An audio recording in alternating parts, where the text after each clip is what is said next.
The mountains remembered before any living soul did.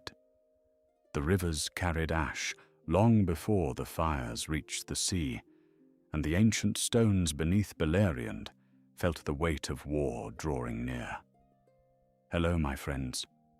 This is John, and tonight we walk into the final shadows of the First Age, where ravens circled above ruined kingdoms and hidden roads stretched beneath the roots of the world itself. So dim the lights, listen closely to the wind beyond the mountains, and step with me into the darkness of Middle-earth. The northern sky burned red above the ruins of Beleriand, and the smoke of 1,000 fires drifted like storm clouds beneath the stars.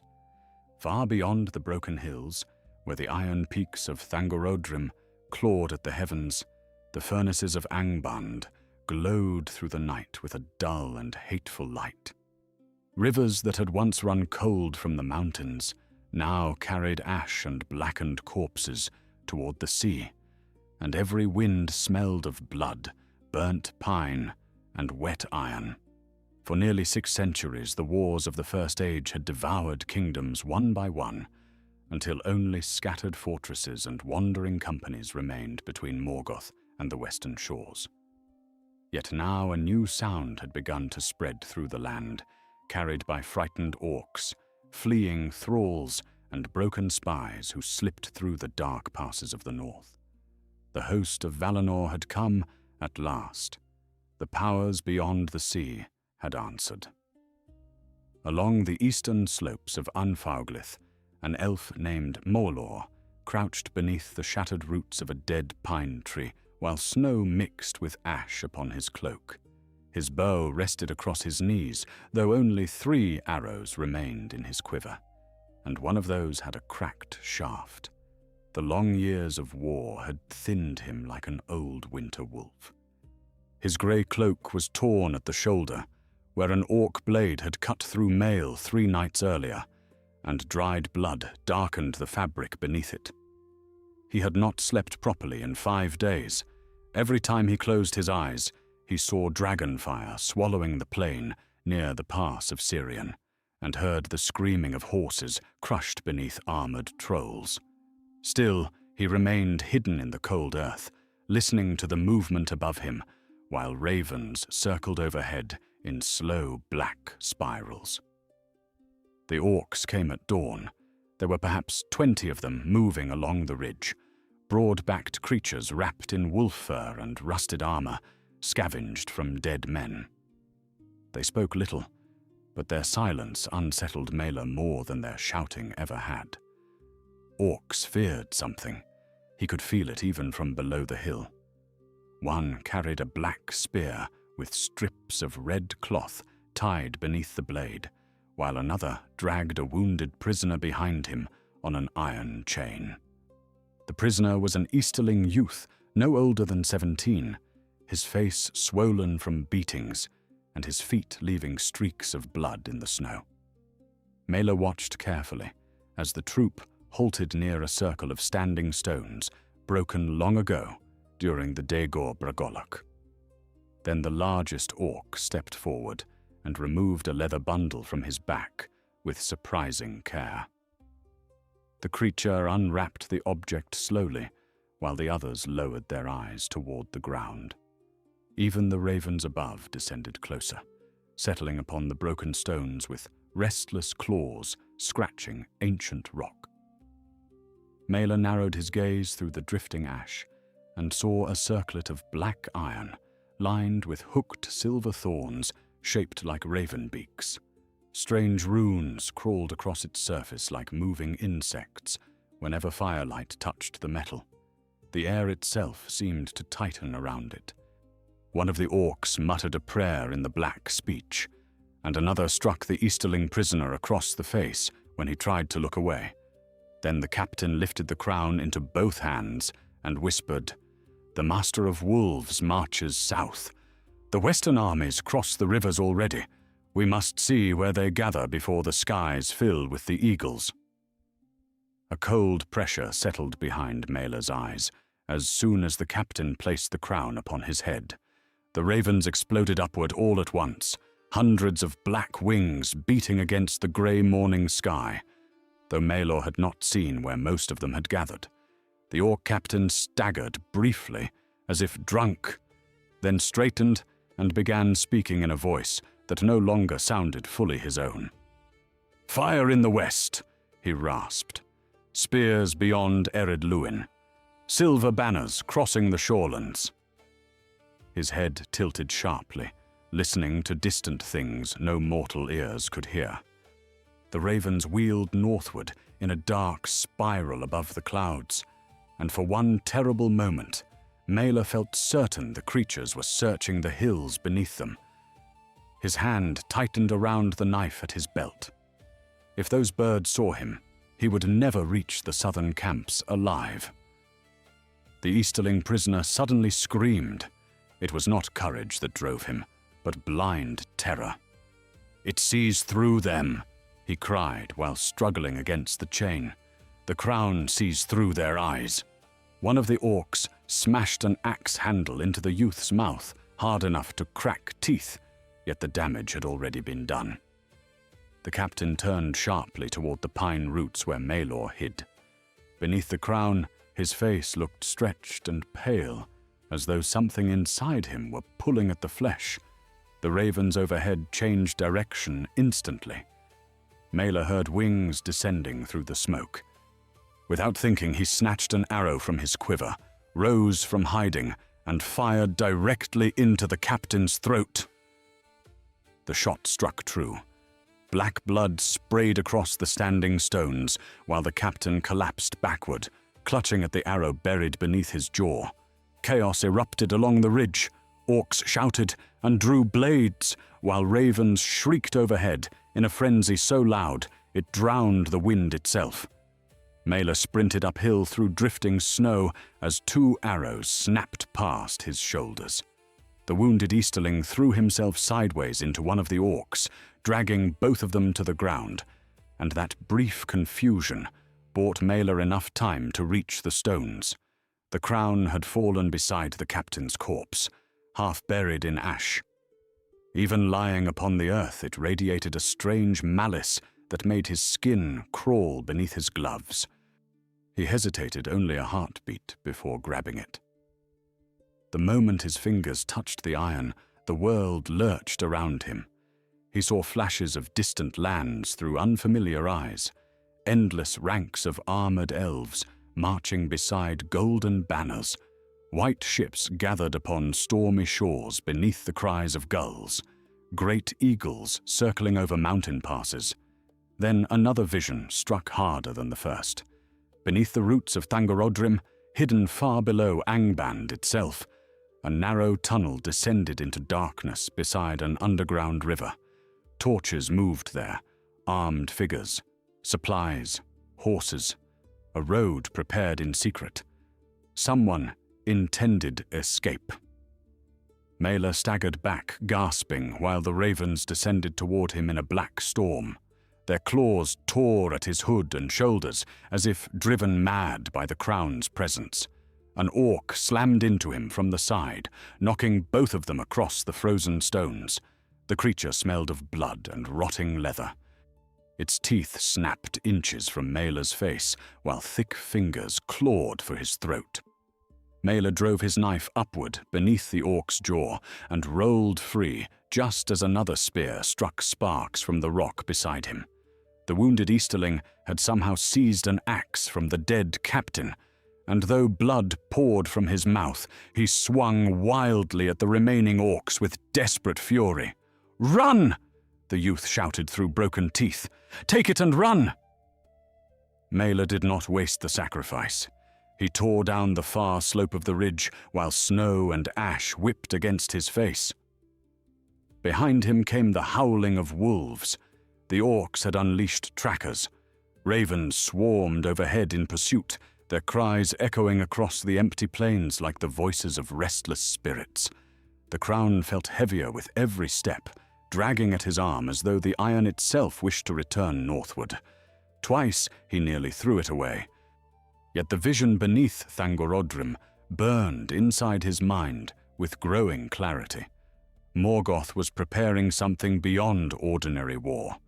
If Sauron escaped the destruction of Angband, the darkness would not end with Morgoth's fall. It would only change shape and wait for another age. By midday, the storm thickened across Anfauglith, covering the dead plain in grey fog. Mela crossed fields littered with shattered armor and blackened bones, half buried in old mud. Here and there, enormous craters still smoked from dragonfire, unleashed weeks earlier, during the first assaults of the Western armies. He passed the carcass of a fallen Mumak, dragged north long ago by Easterling war bands, its ribs jutting from the snow like the beams of a ruined hall. The silence frightened him more than battle ever had. No horns sounded, no marching songs echoed from distant camps. Only ravens followed him, always circling high enough to remain barely visible through the storm. As dusk approached, Mela finally reached the broken banks of the River Sirion. Ice drifted along the dark waters, while ruined siege engines leaned beside the shore like dead giants.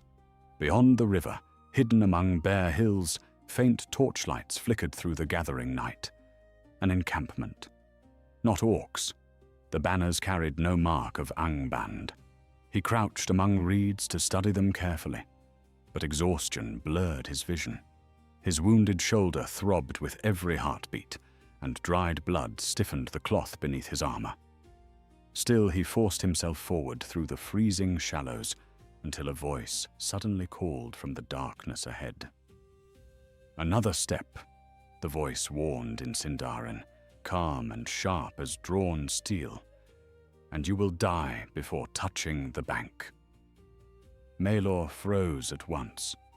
Figures emerged silently from the rocks along the shoreline, bows already drawn. Their cloaks blended almost perfectly with the winter hills, yet moonlight glimmered faintly across polished mail beneath the fabric.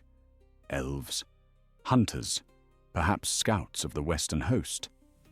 One moved closer than the others, tall and lean with a scar running from his left brow down toward his jaw. He studied Mela with cold suspicion before his gaze dropped toward the black iron crown, half hidden beneath the elf's cloak. The hunter's expression changed instantly. Not fear, recognition. By the stars, he whispered grimly. Where did you find that? The river wind carried the smell of wet stone and distant smoke, while the archers held their bows steady upon Mela's chest. None of them lowered their weapons after seeing the crown. If anything, the sight of it hardened their faces further. The scarred hunter stepped closer across the icy bank, his boots crunching softly over frozen reeds, and Mela noticed at once that this elf was no ordinary scout. His armor was plain and weather-worn, yet forged in the old Sindarin style of Doriath before its fall, and a wolfskin cloak hung across his shoulders, stained dark by years of rain and battle. One of his eyes was clouded white from an old wound. Answer carefully, the hunter said. That thing should not exist outside Angband. Mela swallowed against the dryness in his throat and slowly opened his cloak, just enough for them to see the iron circlet more clearly. Several of the archers muttered curses beneath their breath. I took it from an orc captain near the standing stones of Ardgarlan, Mela answered, while keeping his hands visible. The ravens obey it. Through them it sees armies moving across the north. Morgoth's servants were searching for the western host. The scarred elf stared at him in silence for several seconds, while the river hissed softly beneath drifting ice. Then his gaze sharpened. You touched it, he said quietly. I can see it in your eyes already. Mela did not deny it. The visions still lingered behind his thoughts like embers buried beneath ash. Before he could answer, one of the younger archers turned suddenly toward the eastern hills. Ravens were gathering there again, black shapes circling against the darkening clouds. The hunter noticed them instantly. "Into the camp," he ordered. "Now. If the birds followed him, the wolves will not be far behind." The hidden encampment lay within a narrow valley, screened by broken rocks and leafless thorn trees. Fires had been dug low into the earth to conceal their light, and canvas shelters blended into the hills beneath grey cloaks and brush. Nearly 50 elves moved through the camp in weary silence. Some sharpened spears beside the flames, while others tended wounded soldiers wrapped in blankets, stiff with blood. These were not the shining warriors of old songs. The long wars had stripped grandeur from them. Their armor bore dents that had never been repaired, and too many faces carried the hollow look of those who had buried everyone they once loved.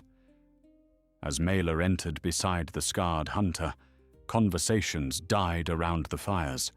Eyes followed the black crown hidden beneath his cloak. The hunter finally spoke his name, while leading Malor toward the largest fire pit near the center of camp. "I am Belthor, son of Baranor of Doriath," he said without ceremony. "These hills are mine to watch until the armies of the west march north again." He crouched beside the flames and motioned for Malor to sit opposite him. Nearby, a woman wrapped in dark furs handed Malor a wooden cup filled with bitter broth, though her hand trembled slightly after noticing the crown. "You carry death openly," she murmured before stepping away. Belthor ignored the remark and studied Malor across the firelight. "Tell me everything from the beginning. Leave out nothing, especially the visions." Around them, the wind moaned through the valley stones, while ravens cried faintly somewhere beyond the hills. Malor recounted the ambush beside the standing stones, the orc captain, the prisoner, and the moment he first touched the crown. As he described the hidden tunnel beneath Thangorodrim, several elves exchanged uneasy glances. One older warrior spat into the fire. "A rat's road," he muttered. Exactly the sort of thing Sauron would prepare. Belthor listened without interruption, though the muscles in his jaw tightened when Malor described the ravens searching through distant skies. At last the scarred hunter leaned back slowly and stared into the flames. "I have heard rumors of this relic before," he admitted. "Not from elves, from captured thralls near Tol Sirion many years ago.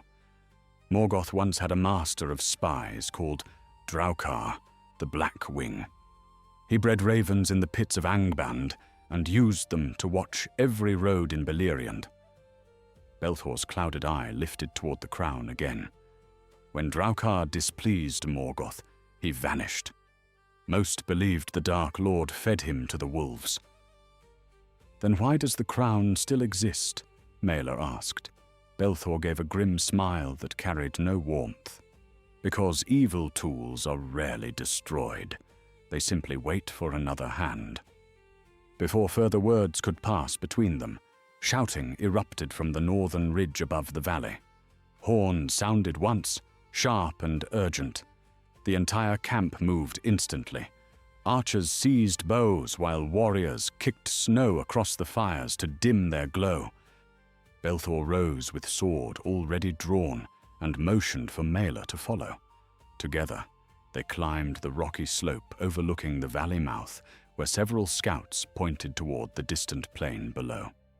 At first, Malor saw nothing except drifting snow and broken hills beneath moonlight. Then movement emerged through the fog. Wolves, at least 30 of them, loping silently across the frozen ground with riders hunched low upon their backs. Orc trackers. Behind them swarmed ravens thick as flies over a battlefield. The birds dipped and wheeled directly toward the hidden valley. "They found us too quickly," one scout whispered. Another turned sharply toward Malor, suspicion flashing across his face. Perhaps he led them here knowingly. Belthor silenced the accusation with a cold look. No. If he served Angband, he would not carry the crown openly into our fires. Still, Unease spread among the elves. The wolves below were moving with terrifying certainty. The ravens guided them. "We leave now," Belthor ordered. "No defensive line, no fires. We split south through the ravines and regroup at dawn near the old watchtower." Some warriors protested at abandoning the valley, but Belthor cut them off harshly. "The crown sees through the birds. Hold position here, and the wolves will surround us before midnight." He turned toward Mela. "Can you carry the thing safely?" Mela hesitated. Already the iron circlet seemed warmer beneath his cloak, almost alive against his side. Yet he nodded. For now. Belthor's gaze lingered upon him uneasily before he began shouting orders across the camp. The retreat descended into chaos faster than anyone expected. Ravens poured into the valley before the last of the supplies could be packed away. Their shrieks filled the night like the screaming of tortured souls, while black wings battered against faces and torch flames. Then the wolves struck. Orc riders burst through the northern pass at full charge, scattering stones beneath clawed paws. One elf vanished beneath snapping jaws before even drawing his blade. Another loosed arrows so quickly the bowstring hummed like harp wire, dropping 2 riders from their saddles before a spear pierced his throat. Mela drew his sword and found himself back in the madness of war once more. Steel flashed silver beneath the moon while blood darkened the snow. Belthor fought like a starving beast cornered in winter. He moved through the melee with brutal efficiency, his long knife opening throats whenever his sword missed its mark. Mela saw him leap directly onto a wolf's back and drive the blade through the rider's eye before both crashed into the snow together. Nearby, ravens descended upon wounded elves, pecking at their faces with horrifying aggression. "The crown!" Belthor shouted, while cutting down another orc. "They want the crown!" Mela understood then that the attack was not random pursuit. Morgoth's servants cared little for the scouts themselves. Every wolf rider pushed toward him specifically, driven by desperate orders from Angband. An orc captain, wearing iron scale armor, suddenly barreled through the fighting, astride a massive grey wolf, scarred across its muzzle. "Alive!" the captain roared in the black speech while pointing directly at Mela. "Take the crown bearer alive!" 3 wolves lunged toward him at once. Mela barely rolled aside before claws shredded the ground where he had stood. He slashed upward as one rider passed, cutting open the beast's belly so that steaming blood spilled across the snow. Yet another wolf slammed into him from behind, knocking the breath from his lungs. The crown slipped partly from beneath his cloak. Instantly, the ravens overhead shrieked louder than before. For one terrible heartbeat, the visions returned stronger than ever. Mela no longer saw the battlefield around him. Instead, he stood inside a vast underground chamber beneath Angband, where black water rushed through hidden tunnels carved long ago by fire and hammer. Armed servants loaded chests onto boats, while hooded figures prepared horses beside narrow gates of iron. Then he saw Sauron himself, tall and terrible in dark armor, speaking beside a stone map lit by red torches. The Maya pointed toward the underground river, while above them, the distant mountains shook from war. Escape. They were preparing escape already, even before Morgoth's fall. Pain snapped Mela back into the present. The wolf atop him snarled inches from his face, while hot saliva dripped across his cheek. Before the beast could tear out his throat, an axe split its skull from behind with a crunch of bone. The body collapsed sideways. Standing there in blood-streaked mail was a broad-shouldered dwarf with frost clinging to his beard and heavy iron gauntlets wrapped around the axe haft. You elves always choose noisy places to die, the dwarf growled. Without waiting for thanks, he swung again and shattered the knee of a charging orc. More dwarves emerged behind him from the southern ravine, armored warriors from the Blue Mountains carrying mattocks, axes, and round shields blackened by soot.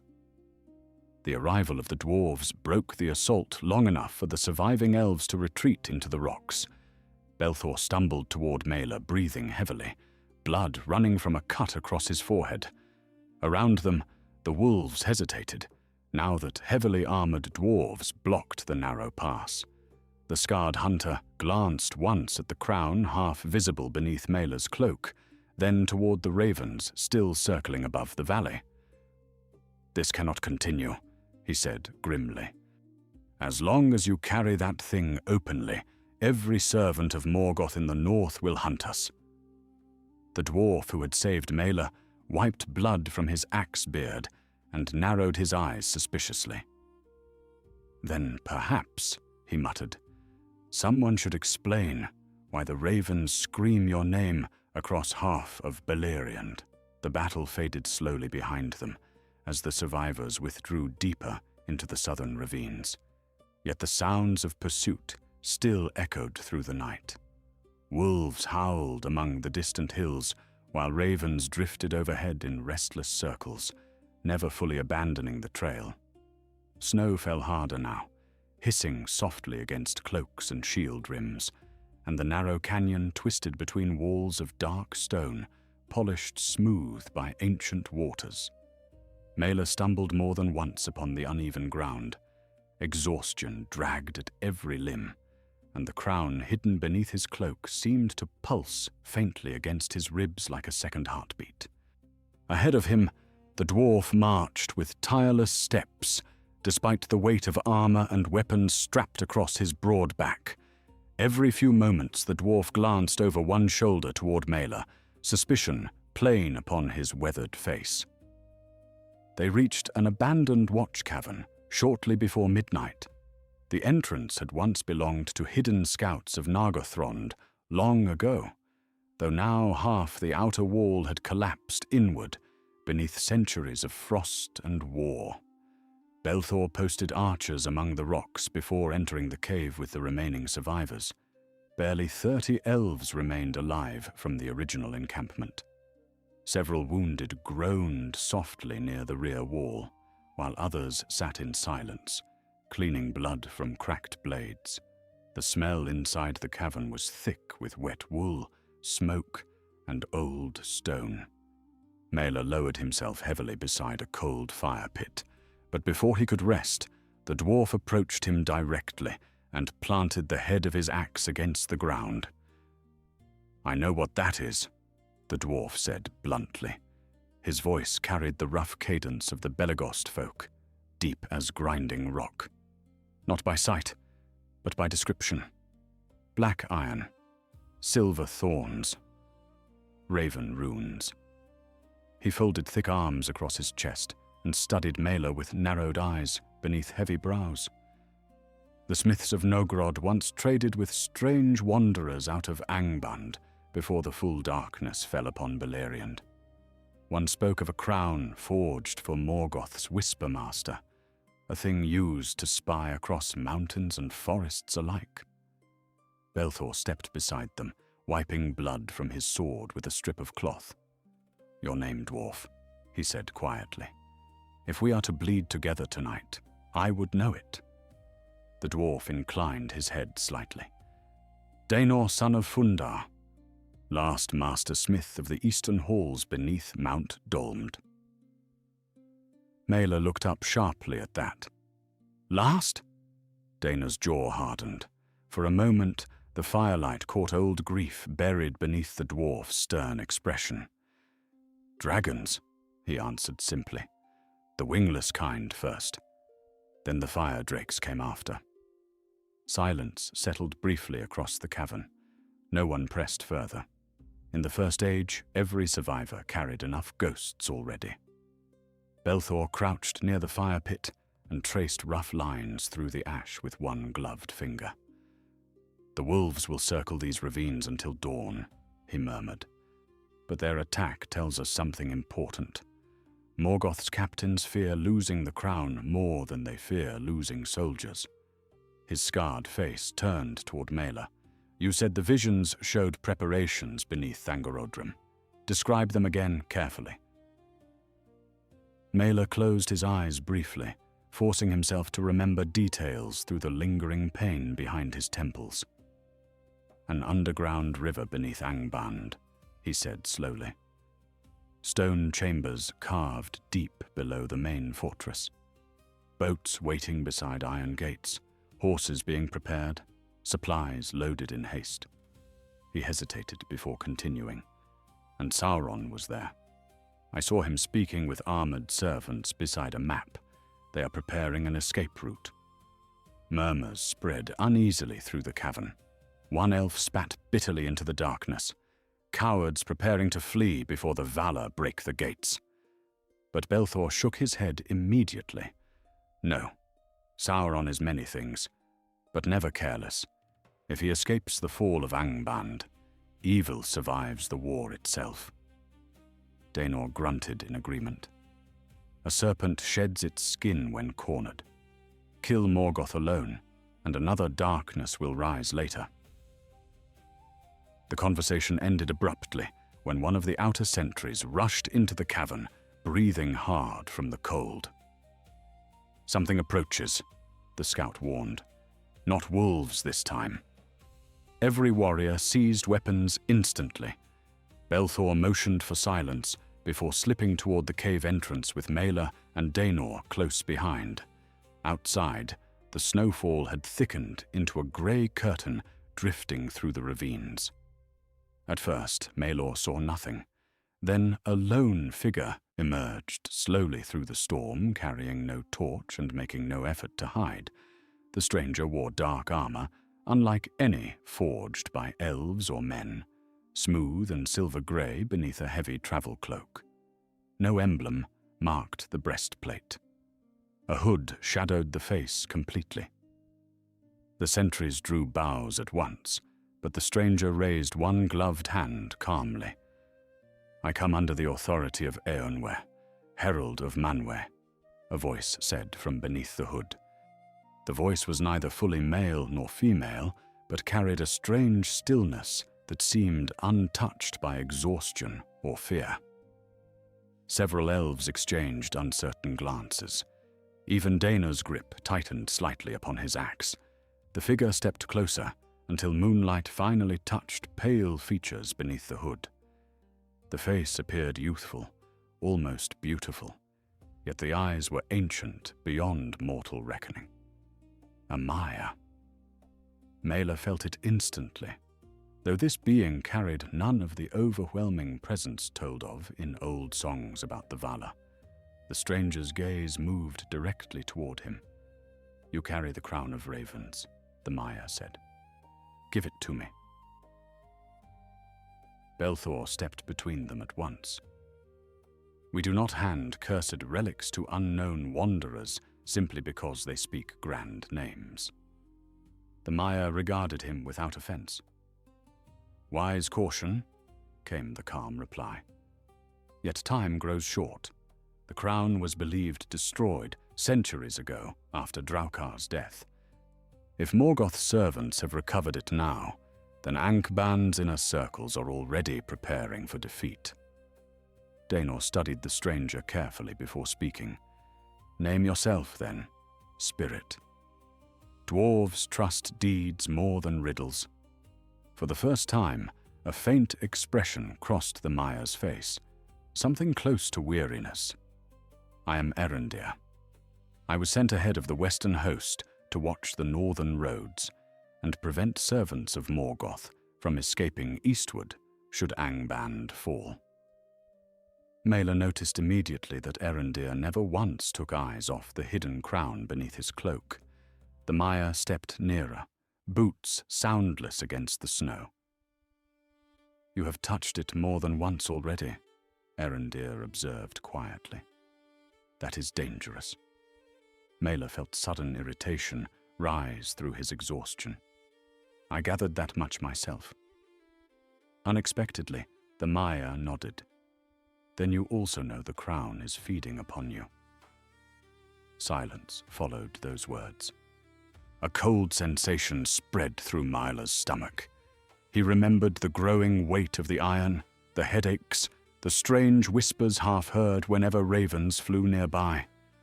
Erendir continued before anyone could speak.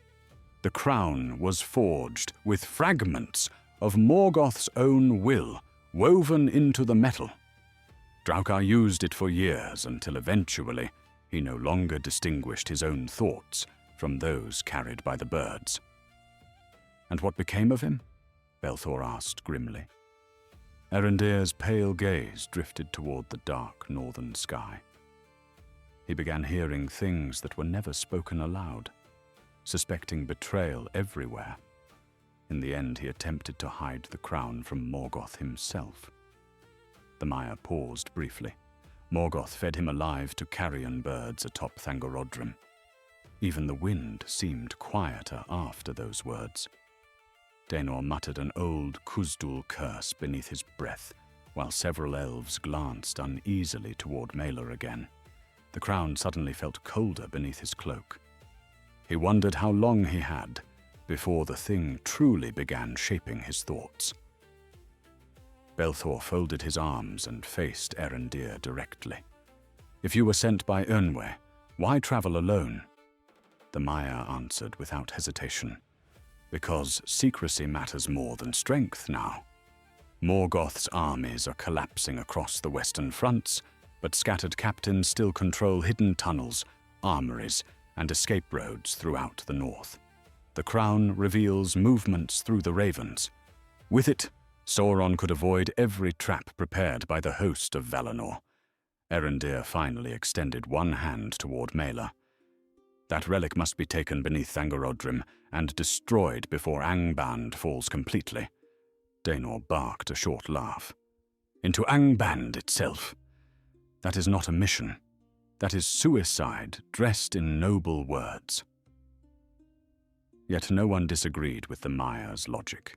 The war outside was already reaching its final stages. Even from the southern valleys, they could sometimes feel faint tremors rolling beneath the earth where the armies of the west clashed against Morgoth's fortress. If Sauron escaped during the chaos, he could vanish eastward into lands untouched by the Valar. Another age of darkness would follow eventually. Mela knew it with growing certainty.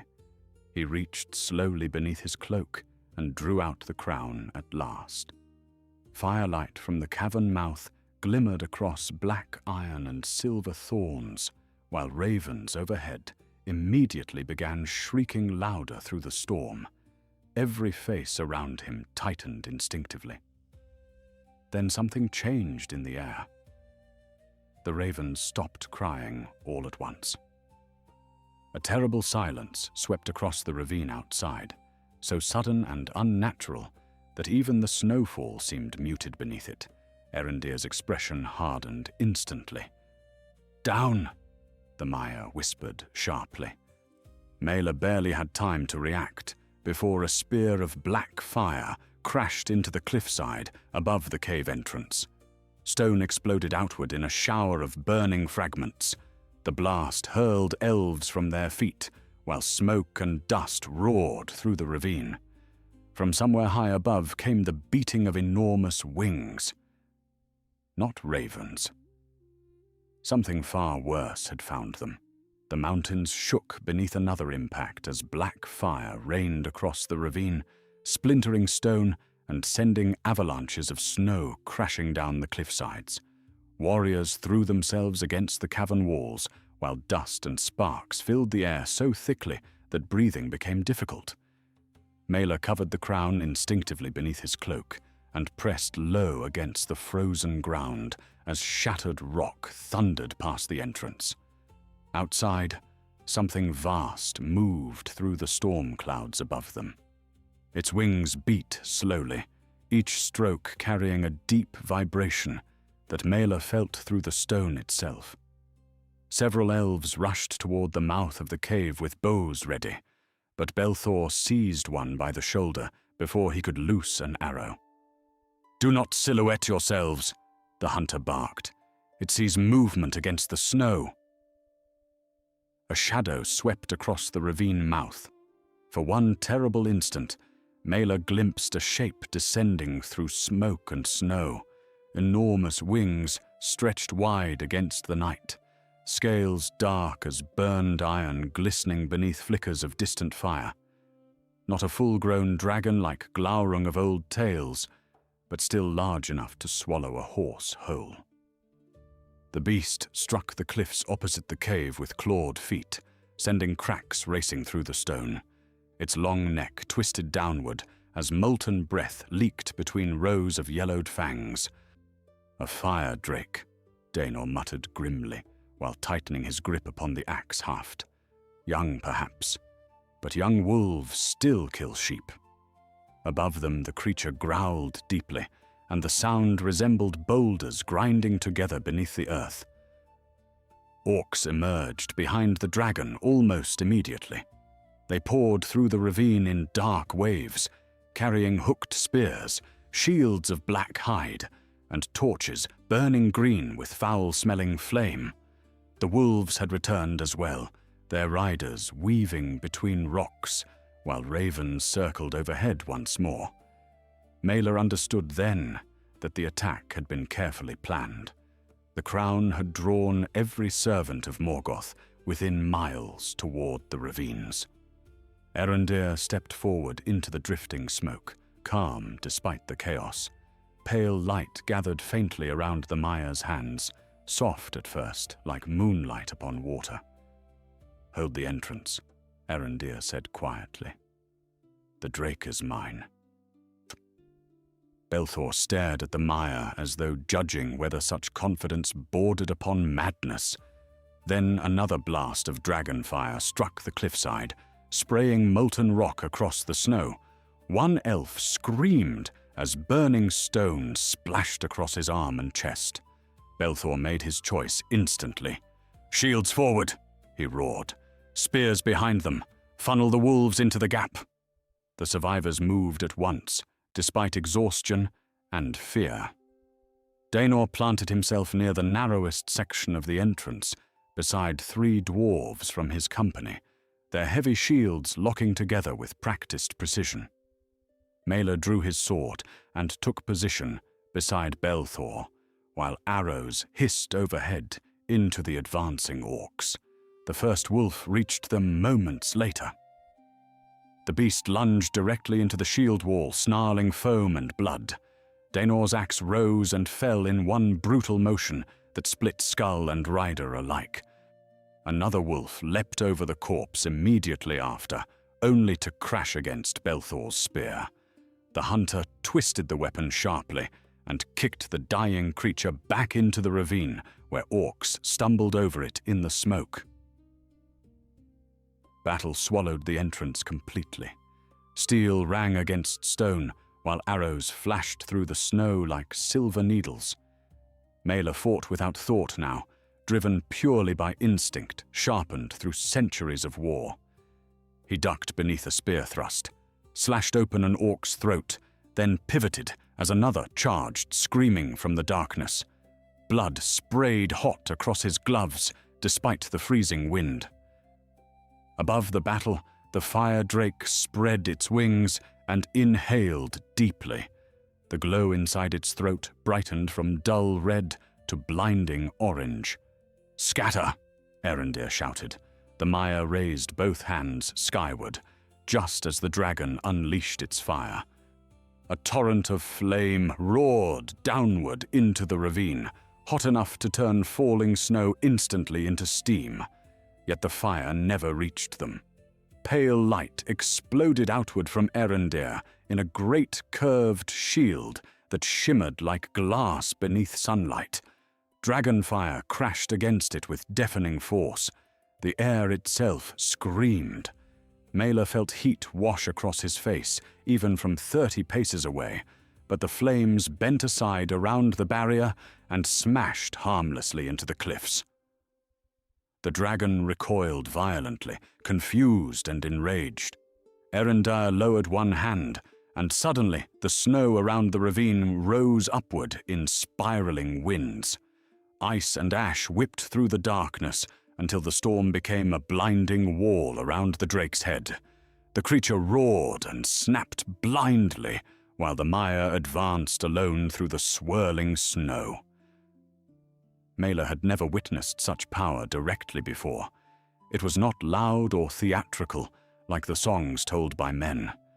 It felt older, colder, like watching a mountain decide to move. Erendir extended his hand once more, and jagged spears of ice erupted upward from the frozen ground beneath the drake's belly. The beast shrieked as the ice pierced between its scales. Black blood hissed across the snow. Orcs faltered visibly at the sound, some stumbling backward in sudden panic. "Press them now!" Belthor shouted. The defenders surged forward out of the cave mouth with renewed fury. Daenor smashed through the shield of an orc captain and buried his axe into the creature's chest so hard the blade stuck in bone. Nearby, Maelor parried a curved sword and drove his shoulder into the attacker's jaw before finishing him with a thrust beneath the ribs. The ravine became a slaughterhouse of smoke, snow, and red torchlight. Yet despite the defenders' momentum, the dragon still lived. With a furious roar, the drake tore itself free from the ice spears and lunged directly toward Erendir. One enormous claw struck the mire across the rocks, hard enough to shatter stone beneath the impact. Several elves cried out, believing the spirit destroyed instantly, but Erendir rose again almost at once, though blood now stained the silver-grey armor beneath the cloak. The dragon's jaws snapped downward. Erendir rolled aside narrowly as molten saliva burned craters into the frozen earth. Then the mire drew a long blade from beneath the cloak, at last. Its metal gleamed pale blue beneath the storm, untouched by soot or blood. Even the dragon hesitated briefly upon seeing it. Mela barely noticed the battle around him anymore. His attention locked upon the struggle between mire and drake, unfolding through smoke and falling snow. The crown beneath his cloak had grown painfully warm during the fighting. Strange whispers flickered at the edges of his hearing, faint voices layered beneath the sounds of battle. At first he thought they were simply distant ravens. Then he realized the words formed recognizable speech. "Northward," the voices murmured. "Return north, beneath the mountains.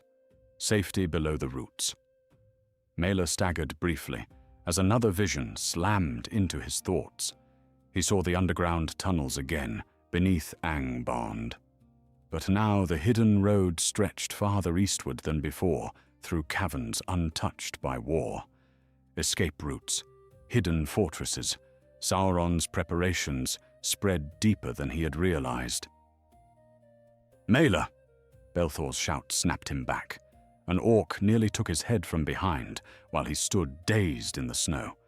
Mela blocked the strike barely in time and countered with desperate violence, driving his sword repeatedly into the creature until it collapsed, twitching at his feet. Belthor seized him roughly by the shoulder. "The crown is poisoning you already," the hunter snarled. "How much longer before it turns your mind fully?"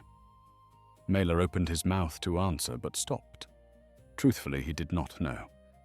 The whispers were growing clearer with every passing hour. A thunderous crash suddenly echoed across the ravine. The dragon collapsed sideways against the cliffs, one wing hanging broken and half-frozen beneath jagged ice. Erendir stood before it, breathing heavily, pale blade buried deep within the beast's throat. Steam rose from black blood, spreading across the snow. For a moment, silence swept through the battlefield. Then panic shattered the remaining orc lines. Wolf riders turned and fled into the storm, while surviving infantry scattered through the ravines, abandoning shields and wounded alike.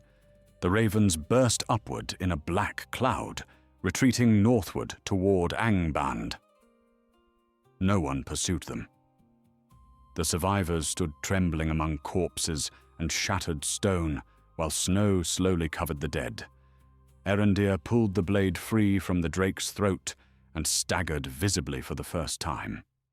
Dark blood ran beneath the Maya's armor, where the claw strike had landed earlier. Daenor approached cautiously, breathing hard through his beard. "I have seen dragons before," the dwarf admitted quietly, "but never one brought down by a single warrior." Erendir wiped blood from the corner of the mouth and looked northward into the storm. "It was young," the Maya answered faintly, "and overconfident." Belthor stepped beside Mela again, his expression darker than before. "The ravens fled toward Thangorodrim," he said. "That means Morgoth's captains know the crown still survives." Mela nodded slowly, while the whispers continued murmuring beneath his thoughts, like distant water beneath stone. The hunter studied him for several long seconds before speaking again. "Then we no longer have a choice. We go north." Daenor stared at him as though he had lost his senses entirely. "Toward Angband. After this?" Belthor's scarred face hardened beneath drifting snow. "Yes. Because if Sauron escapes the fall of Morgoth, this war will never truly end." They buried the dead before dawn, beneath cairns of broken stone gathered from the ravine walls. The snow fell steadily throughout the work, covering blood and footprints alike, until the battlefield seemed almost peaceful beneath the pale grey light of morning. No songs were spoken over the graves. The elves of Beleriand had long ago exhausted their mourning. Belthor stood silently beside each cairn, while the survivors placed weapons atop the stones for the fallen to carry into whatever halls awaited them beyond death. Nearby, the corpse of the fire drake steamed faintly in the cold, its enormous body already stiffening beneath a crust of ice. Ravens watched from distant rocks, but dared not approach, while Erendir remained near. Daenor and his surviving dwarves spent the early hours scavenging armor, arrows, and food from the dead orcs. "Waste nothing," the dwarf muttered, while wrenching a serviceable spear from a frozen corpse. "War cares little for pride." Mela helped where he could, though every movement left him more exhausted than before. The crown had become almost unbearable to carry openly. Even wrapped inside layers of cloth, he felt its presence constantly pressing against his thoughts, like cold fingers searching for cracks in stone. Twice during the burial rites, he caught himself staring northward without realizing it, listening to faint whispers hidden beneath the wind. "Beneath the mountains. Return below."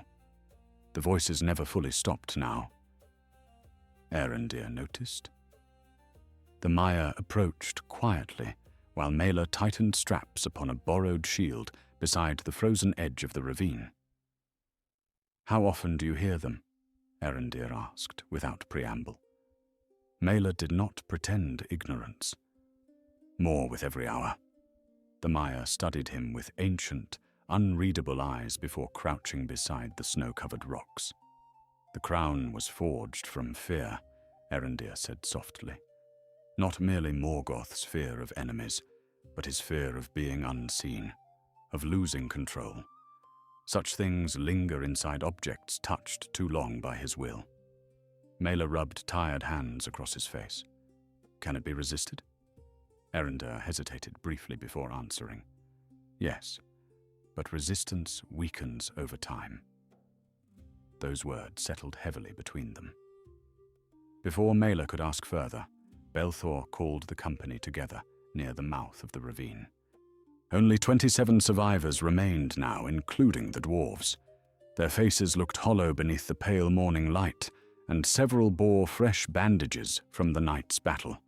Belthor knelt in the snow and drew a rough map with his dagger point, while the others gathered close against the cold wind. The Western armies continue their assault along the plains north of Sirion, he explained. That means Morgoth's attention remains fixed upon the Great War itself. His dagger carved a sharp line eastward through the snow.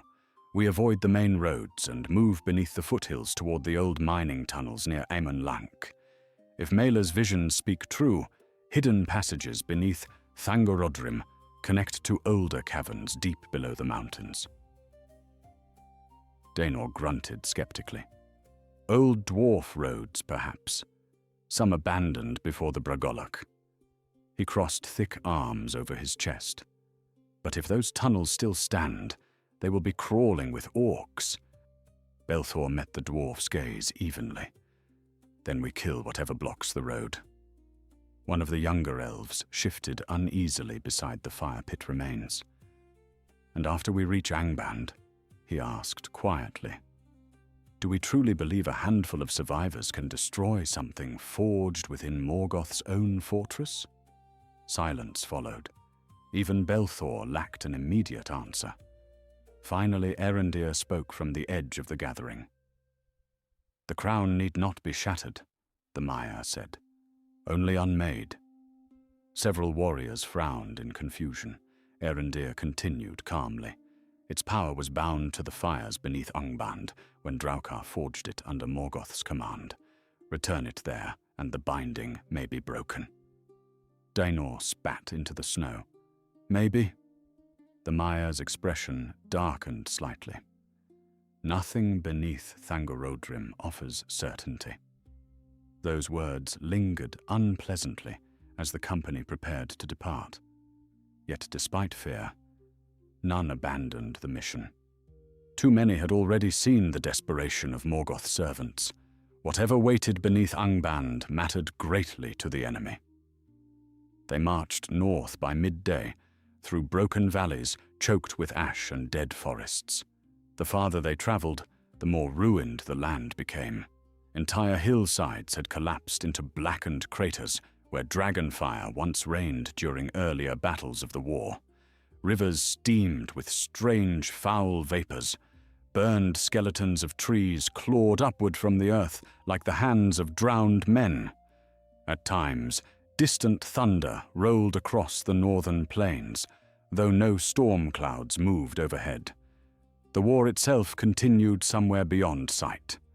Once, while crossing a ridge overlooking Anfauglith, the company glimpsed flashes of silver light far away upon the horizon, where the host of Valinor clashed against the armies of Angband.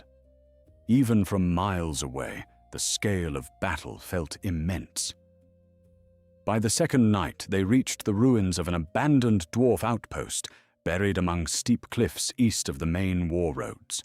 The fortress had once guarded trade tunnels leading beneath the northern mountains before Morgoth's power consumed the region. Now its outer gates lay shattered inward, and black soot stained the stone halls. Daenor walked through the ruins slowly, with unreadable expression, while the others established a cautious camp inside the upper chambers. These halls belonged to my mother's kin, he said quietly at last. Long before dragons came. He brushed gloved fingers across an ancient carving half buried beneath ash. I was a child when we fled south. Mela wandered deeper into the ruined fortress, while the others settled near the old forge rooms. Something about the place disturbed him, beyond ordinary sorrow. The halls felt too silent. No wind entered the deeper tunnels. No dripping water echoed through the stone. Then he noticed the ravens again. Several perched motionless upon broken beams high above the corridor entrances, watching him with glass-black eyes. He stopped immediately. The birds didn't move. Their stillness frightened him more than any shrieking flock. Slowly, Mela reached beneath his cloak and touched the wrapped crown. The ravens tilted their heads together in perfect unison. "Do not follow them," Erendir's voice said quietly behind him. Mela turned sharply. The Maya stood near the corridor entrance, holding a lantern dimmed beneath heavy cloth. Pale light flickered across ancient carvings, worn smooth by centuries. "I wasn't following anything," Maelor muttered, though even to himself the lie sounded weak. Erendir stepped closer until the ravens above fluttered uneasily upon their beams. "The crown seeks familiarity," the Mire explained. "Places tied to fear, secrecy, hidden roads. It remembers them." Maelor glanced toward the dark tunnel beyond the birds. "There's something down there." Erendir nodded once. "Yes, and the crown wants you to find it alone." Before either could continue, a horn sounded sharply from the upper halls, Belthor's warning call. Both hurried back through the ruined corridors toward the main chamber, where the others had already armed themselves. One of the outer sentries stumbled through the shattered gates, breathing hard. "Movement below the cliffs," the elf reported. "Not orcs this time. Men." Belthor's scarred face tightened immediately. "How many?" "Perhaps 40. Easterlings by the look of them. Heavily armed." Daenor cursed beneath his breath. "Mercenaries." Belthor moved quickly toward the upper battlements overlooking the cliff pass. Maelor followed beside him and peered down through broken stonework into the valley below. Torches moved among the rocks far beneath them. Men indeed. Broad-shouldered warriors wrapped in fur cloaks and scale armor, darkened by soot. Their banners bore no clear allegiance now, only ragged symbols half burned away by war. Yet at their center rode a tall figure in black mail carrying a spear crowned with raven feathers tied beneath the blade. Maelor felt the crown pulse violently beneath his cloak. The mounted warrior lifted his head slowly toward the fortress above, as though sensing the relic from miles away. Though distance obscured details, Maelor could see that the man's face had been horribly scarred by fire. One eye gleamed pale and blind beneath melted flesh. Around him, the ravens gathered thickly upon the cliffsides, silent as grave markers. Then the scarred rider raised one arm toward the ruined fortress. "We know you carry it," his voice thundered upward across the cliffs. "By order of the Black Captain of Angband, surrender the crown of ravens and your deaths will be swift." A cold silence settled over the ruined halls. Then Daenor began laughing. Not with humor, with the deep, bitter laughter of someone who had survived too much horror to fear threats any longer. The dwarf stepped onto the broken battlements beside Belthor and rested his axe across one shoulder. "Tell your Black Captain," Daenor shouted back into the valley, "that he may climb up here himself and ask politely." The Easterlings answered with war horns. The horns echoed across the cliffs long after the final note faded, rolling through the ruined dwarf halls like the growl of some waking beast beneath the mountains. Below the fortress, the Easterlings spread outward through the narrow valley with practiced discipline, far more organized than the orc warbands they had faced before. Shield-bearers moved to the front, while archers climbed among the rocks, searching for higher ground. Torches flickered red against the snow, reflecting from spearheads and scale armor, darkened by soot and dried blood. These were not frightened conscripts dragged unwillingly into Morgoth's service. They were hardened survivors of the Eastern campaigns, men who had spent half their lives beneath the shadow of Angband and learned how to endure it. Belthor crouched behind the shattered battlements, while arrows hissed upward from below and shattered against ancient stone. "They came too quickly," the hunter muttered. "Someone tracked us through the ravines." His gaze shifted immediately toward Maelor's cloak. No accusation crossed his face, but the thought lingered plainly between them all. Maelor felt anger flare despite himself. "I did not summon them." Yet even as he spoke, the crown pulsed warmly against his ribs again, almost in answer. Erendir stepped beside them silently, and looked down upon the valley without visible concern. "The relic calls to servants already bound by fear," the Maya said. "Some hear it through ravens, others through dreams. Morgoth taught many roads into obedience." Daenor spat over the battlement edge and adjusted the grip upon his axe. "Then let obedience climb these walls if it wishes." The dwarf pointed toward a collapsed watchtower overlooking the eastern approach. "We hold there first. Narrow stairs, only 3 men abreast." Belthor nodded immediately and began issuing orders. The surviving elves moved quickly through the ruined halls, carrying crates of scavenged arrows and broken spear shafts salvaged from old armories. Several dwarves rolled chunks of fallen masonry toward the upper stairways, while others hammered iron spikes into narrow choke points along the corridors. Mela joined them mechanically, though the whispers beneath his thoughts grew stronger with every passing minute. Below, the scarred Easterling captain dismounted near the base of the fortress cliffs. Even at a distance, his ruined face unsettled Mela deeply. Half the man's scalp had burned away long ago, leaving pale, twisted flesh stretched tight across bone. Yet his remaining eye burned with fierce intelligence rather than madness. The captain removed his helmet slowly and stared upward toward the battlements. "You carry a relic that does not belong to elves," he shouted, "nor dwarves, nor the Western lords who now burn the north in the name of their holy war." Snow swirled around him as ravens gathered across the rocks nearby. "That crown was forged for those who understand survival." Belthor answered with an arrow. The shaft struck the captain's shield hard enough to splinter wood, but the man barely flinched. Instead, he laughed softly and stepped back among his warriors. "Very well," he called upward. "Then die protecting it." The assault began moments later. Easterling archers unleashed volleys toward the battlements, while shield-bearers rushed the lower gates, carrying hooked ladders and heavy rams scavenged from old siege trains. The defenders answered with arrows and rolling stones from the upper walls. One ladder shattered instantly beneath Daenor's thrown hammer, sending screaming men tumbling backward down the icy slope. Yet more replaced them at once.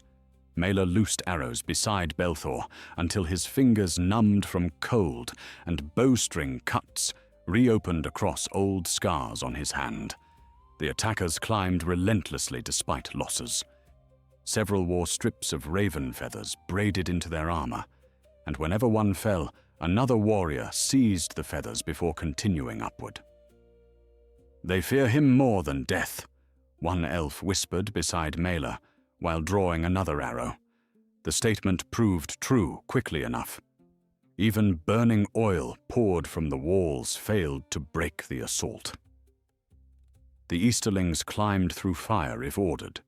Their captain remained below throughout it, all watching silently from the valley floor, while ravens circled overhead like drifting ash.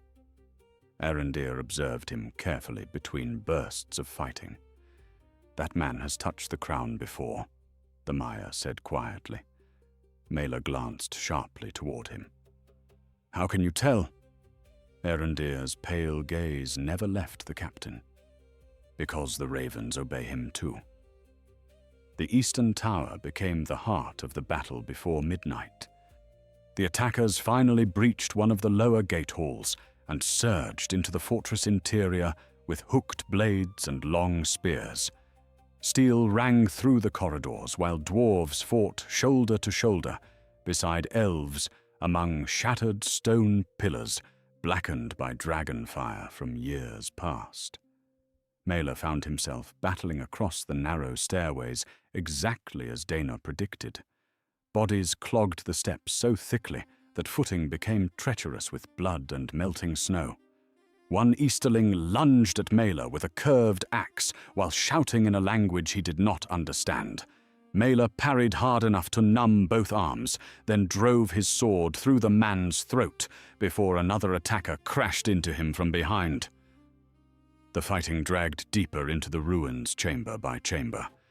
Smoke from burning barricades filled the old dwarf halls until breathing became painful. Somewhere below, heavy stone collapsed with a roar that shook dust from the ceilings. "They've breached the southern passage," someone shouted through the chaos. Belthor cursed and rallied a handful of survivors toward the lower halls immediately. Dana bellowed orders in Kuzdul, while dwarves dragged fallen beams across corridor mouths to slow the advance. Mela fought beside Erendir, briefly near the forge chambers, and saw again how strange the Maya truly was in battle. Erendir moved without wasted motion, pale blade rising and falling through smoke with terrifying precision. No rage touched the Maya's face, no desperation, only cold purpose. Then the crown whispered clearly for the first time. "Below." The word slid through Mela's thoughts like ice beneath skin. Below the forge. He staggered slightly mid-battle. Another whisper followed immediately. "Hidden road. Open gate. Safety beneath stone." Mela's breathing quickened. Somewhere beyond the forge chambers, he suddenly sensed empty space beneath the fortress floor, vast tunnels sleeping below layers of collapsed rock. The crown recognized the place. Without fully understanding why, Mela turned toward a cracked archway leading deeper underground. Erendir noticed instantly. "Do not listen to it," the Maya warned sharply, while cutting down an attacker nearby. Yet the pull had already tightened around Mela's thoughts, like chains. He moved anyway. The deeper halls beneath the fortress had partially collapsed long ago, forcing Mela to squeeze through broken stone passages thick with dust and old cobwebs. Battle sounds faded behind him until only distant echoes remained above. The whispers guided every step now, left, downward. Beneath the old forge, his lantern shook in his hand while shadows crawled across ancient dwarf carvings worn nearly smooth by time. Then he found it. A hidden iron door half buried beneath rubble at the end of a narrow corridor. Raven symbols had been carved into the metal centuries earlier. The crown grew hot enough to burn through the cloth wrapping it. Mela pressed trembling fingers against the ancient door. For one heartbeat, nothing happened. Then gears groaned somewhere within the stone, and the door slowly opened inward, releasing a rush of stale air colder than winter itself. Darkness waited beyond. Not natural darkness. Something deeper, the kind found only in places untouched by sunlight since the First Age began. Footsteps sounded behind him. Mela spun sharply, sword raised, but instead of enemies, he found the scarred Easterling captain standing at the corridor entrance, with 2 warriors beside him. Blood stained the captain's armor from fresh fighting above, yet his pale, ruined eye remained fixed entirely upon the open doorway behind Mela. The man lowered his spear slightly, not in surrender, but recognition. "So," the captain said softly, breathing hard from battle. It remembered this place, after all. Mela tightened his grip upon the sword. "Another step and I kill you." The captain smiled faintly through burned flesh. "No, you will not, because you already hear the whispers too." He glanced toward the crown hidden beneath Mela's cloak. "Do you know what lies beyond that door, elf? Not treasure, not weapons. Escape." Snowmelt dripped softly from the corridor ceiling, while battle thundered far above them. The captain's surviving eye gleamed in the lantern light. The Black Captain prepared these roads long before the Valar crossed the sea. Morgoth always knew Angband might fall one day. And Sauron? Mela demanded. At that name, the captain's expression changed subtly. Fear flickered there for the first time. The Dark One below Morgoth, he murmured. Yes, these tunnels were built for him, most of all. Before Mela could answer, Erendir's voice suddenly echoed from the corridor behind the Easterlings. Move away from the door. The Maya emerged from the smoke-filled passage with pale blade drawn and blood streaked across silver-grey armor. Behind Erendir came Belthor and Daenor, both battered and breathing hard from the fighting above. The Easterling warriors raised weapons instantly, but their captain did not move. Instead, he looked calmly between the open doorway and the approaching Maya. Then the fortress shook violently. Dust burst from the ceiling. Somewhere far above, stone collapsed with a roar loud enough to drown every voice in the corridor. The entire mountain seemed to groan beneath unbearable strain. Erendir's expression hardened instantly. The Western armies, the Maya said quietly. They have begun breaking the outer fortresses of Angband. For several long seconds, no one moved inside the buried corridor, while the mountain continued trembling around them. Dust drifted steadily from cracks overhead and settled across armor, hair, and the black iron door standing open behind Mela. Somewhere far above, muffled by layers of stone, came a distant sound like thunder rolling endlessly beneath the earth. Yet it was not thunder. It was war on a scale few living beings had ever witnessed. The hosts of Valinor had reached the outer defenses of Angband itself. Even the air felt strained by it. Belthor lowered his sword slightly and listened with grim understanding. "The north is breaking," he murmured. The scarred Easterling captain gave a faint nod. "And Morgoth's servants know it." His surviving eye drifted once more toward the darkness beyond the hidden doorway. That road leads beneath the Iron Mountains toward the deepest tunnels below Thangorodrim. Supplies, hidden armories, underground rivers. Enough to vanish for years if necessary. Daenor stepped forward at once, axe raised threateningly. "Then we seal it now." But Erendir lifted one hand sharply. "No." The Maya's pale face had tightened with sudden urgency. If these passages remain open, Sauron may already be preparing escape deeper below the mountains. We cannot destroy what we haven't yet seen. Belthor looked openly frustrated.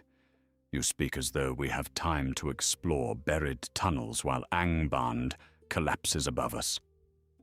Another tremor shook the corridor before Erendir answered. "We do not have time. That is precisely the danger." The Maya turned toward Mela then, studying him carefully. "The crown led you here because it remembers the roads beneath the mountains. That means it can guide us farther." Mela felt unease twist through his stomach immediately. The whispers beneath his thoughts had not faded since opening the door. If anything, they sounded stronger now, closer, waiting below the stone. "And if following it finishes whatever corruption already began?" he asked quietly. No one answered immediately. Finally, the Easterling captain spoke instead. "It will." All eyes shifted toward him. The burned warrior stood calmly, despite being surrounded by armed enemies. "I wore the crown once myself many years ago," he admitted, "only for a short time. Long enough to hear the ravens speak in my sleep afterward." Daenor's axe lifted another inch. "You served Angband willingly, then?" The captain laughed softly without humor. "Willingly? No man serves Morgoth willingly forever. Fear becomes obedience eventually." His scarred face hardened beneath the lantern light. "But the crown changes those who carry it. It teaches them to distrust silence, to seek hidden things, to fear being blind." He looked directly at Mela. "Soon you will begin hearing voices, even when no ravens fly nearby. Mela said nothing because the warning already rang true. Erendir finally stepped closer to the hidden doorway and peered into the darkness beyond. Pale light gathered faintly around the Maya's hand, illuminating descending stone stairs slick with ancient moisture. Strange markings covered the walls farther below. Some resembled dwarf runes. Others belonged unmistakably to darker hands. "This passage predates Angband itself," Erendir murmured. "Older tunnels beneath the mountains, widened later for Morgoth's use." Belthor sheathed his sword with visible reluctance. "Then we move quickly. Either we destroy the crown below or die trying." He glanced coldly toward the Easterling captain. "And him?" Dana answered immediately.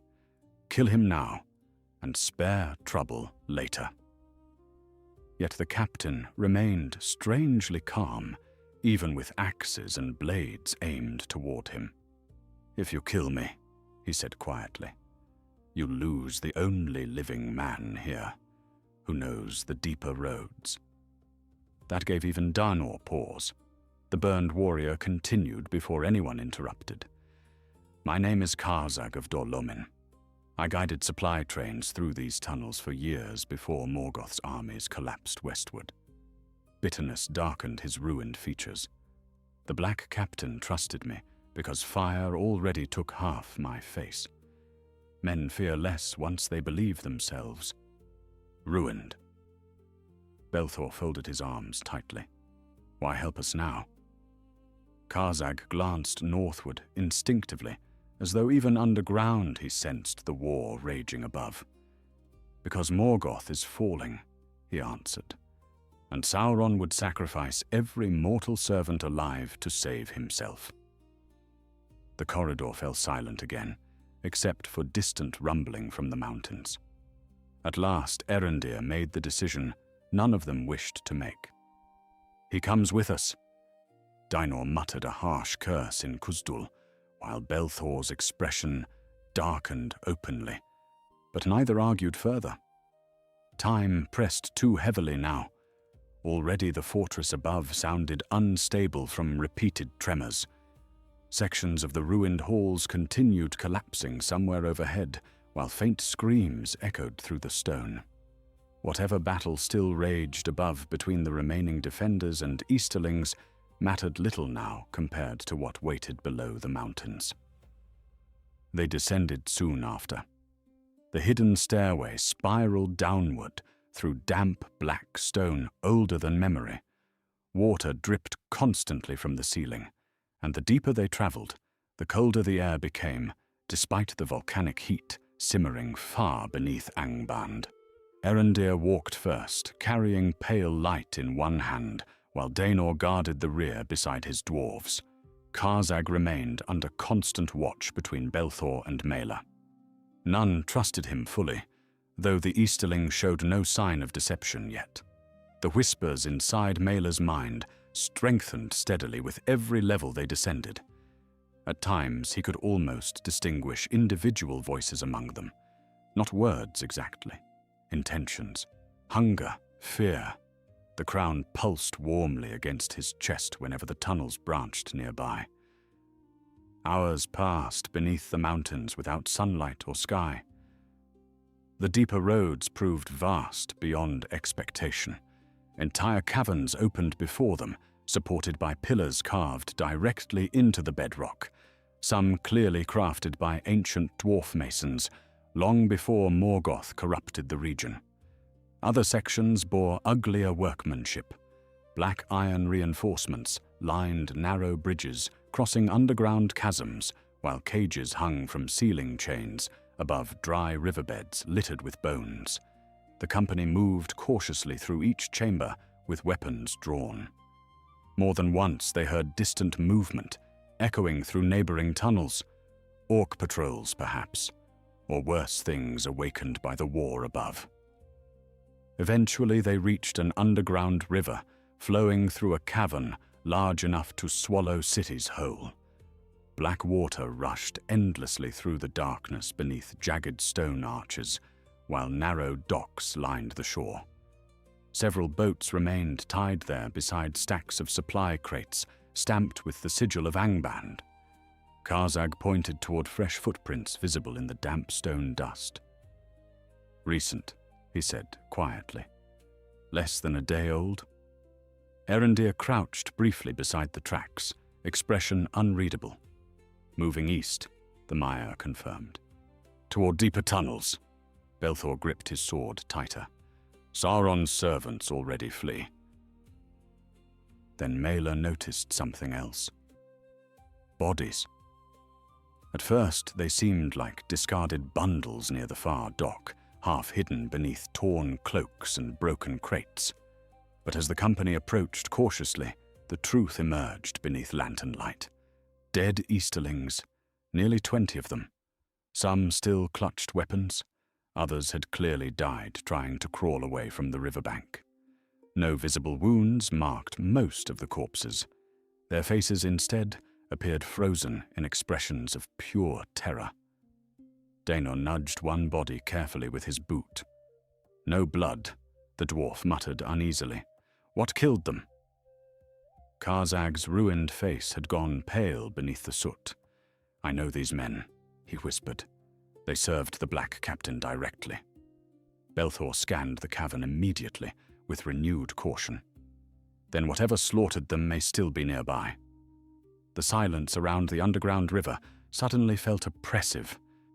No dripping water echoed now except the rushing current itself. Even the whispers inside Mela's mind had fallen strangely quiet. Erendir stepped slowly toward the nearest corpse and knelt beside it. Pale fingers brushed against the dead man's forehead briefly. Then the Maya's expression darkened sharply. "Not orcs," Erendir said. "Not beasts either." The pale eyes lifted toward the darkness across the river. "A spirit." The word settled over the company like frost. Before anyone could respond, a soft sound drifted across the cavern. Laughter. Thin, distant, almost gentle. Every warrior froze instantly.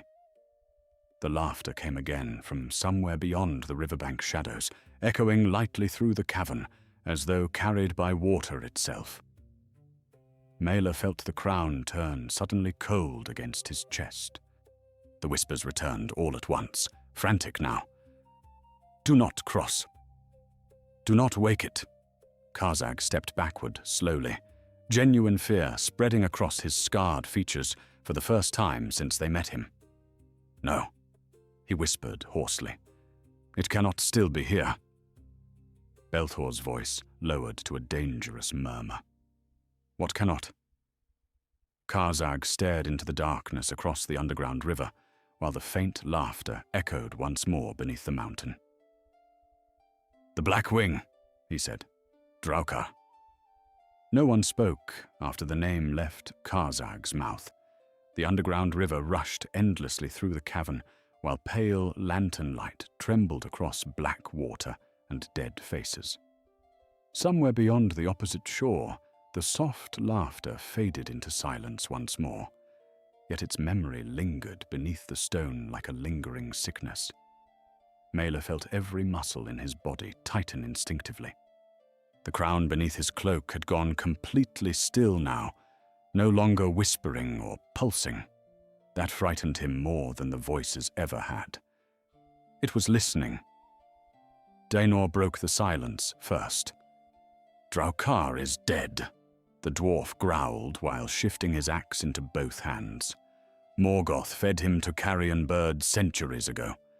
Karzag swallowed hard without taking his eye from the darkness across the river. "His body died," the Easterling answered quietly. "But Angband is filled with things that should remain dead." Belthor moved toward the riverbank beside Erendir, sword drawn low and ready. "Explain clearly," the hunter demanded. "Now." Karzag hesitated only briefly before obeying.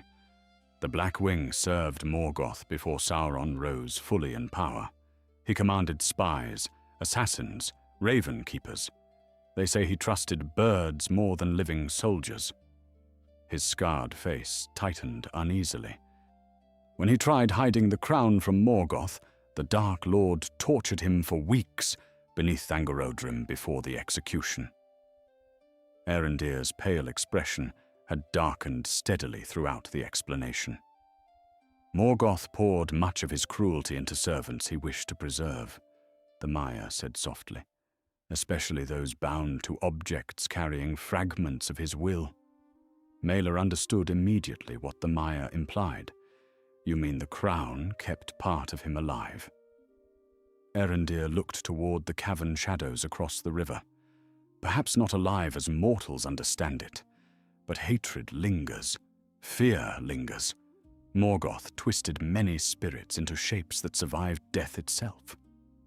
Another soft laugh echoed faintly through the cavern before silence returned once more. The company moved cautiously along the riverbank toward the stone docks. Every step felt unnaturally loud against the ancient cavern floor. The corpses remained untouched where they had fallen, frost already forming across armor and exposed skin, despite the underground heat lingering deeper below the mountains. One dead Easterling still clutched a torch burned almost completely to ash. Another had shattered fingernails, bloody from clawing desperately at the stone beside the river. Belthor crouched briefly near the bodies and frowned. "No wounds," he murmured. "Not even struggle." Karzag answered in a whisper. That was always his way. Draukar preferred fear before death. Mela tried to steady his breathing while they approached the boats. The darkness across the river seemed thicker somehow, swallowing even Erendir's pale light beyond a certain distance. The crown had begun whispering again, though differently now. Not commands, warnings. Hidden beneath the voices came something else, faint and terrible, like wings brushing softly against stone. Mela glanced upward instinctively. The cavern ceiling vanished into darkness high above, but he could not shake the feeling that unseen things perched there, watching the company move below. One of Dana's dwarves suddenly halted beside the nearest boat. "Tracks," the dwarf muttered. Fresh boot prints marked the damp wood, leading toward a narrow tunnel opening beyond the docks. Crates lay abandoned nearby, several broken open in haste. Inside rested bundles of black arrows, sealed maps, and heavy leather packs prepared for long travel underground. Belthor picked up one of the maps and studied it beneath lantern light. His scarred face hardened immediately. "Eastern routes," he said grimly. "Deep crossings beneath Ered Engrin, leading beyond the Blue Mountains." Erendir nodded slowly. "Escape roads, exactly as Mela saw." Then came the sound again. Not laughter this time.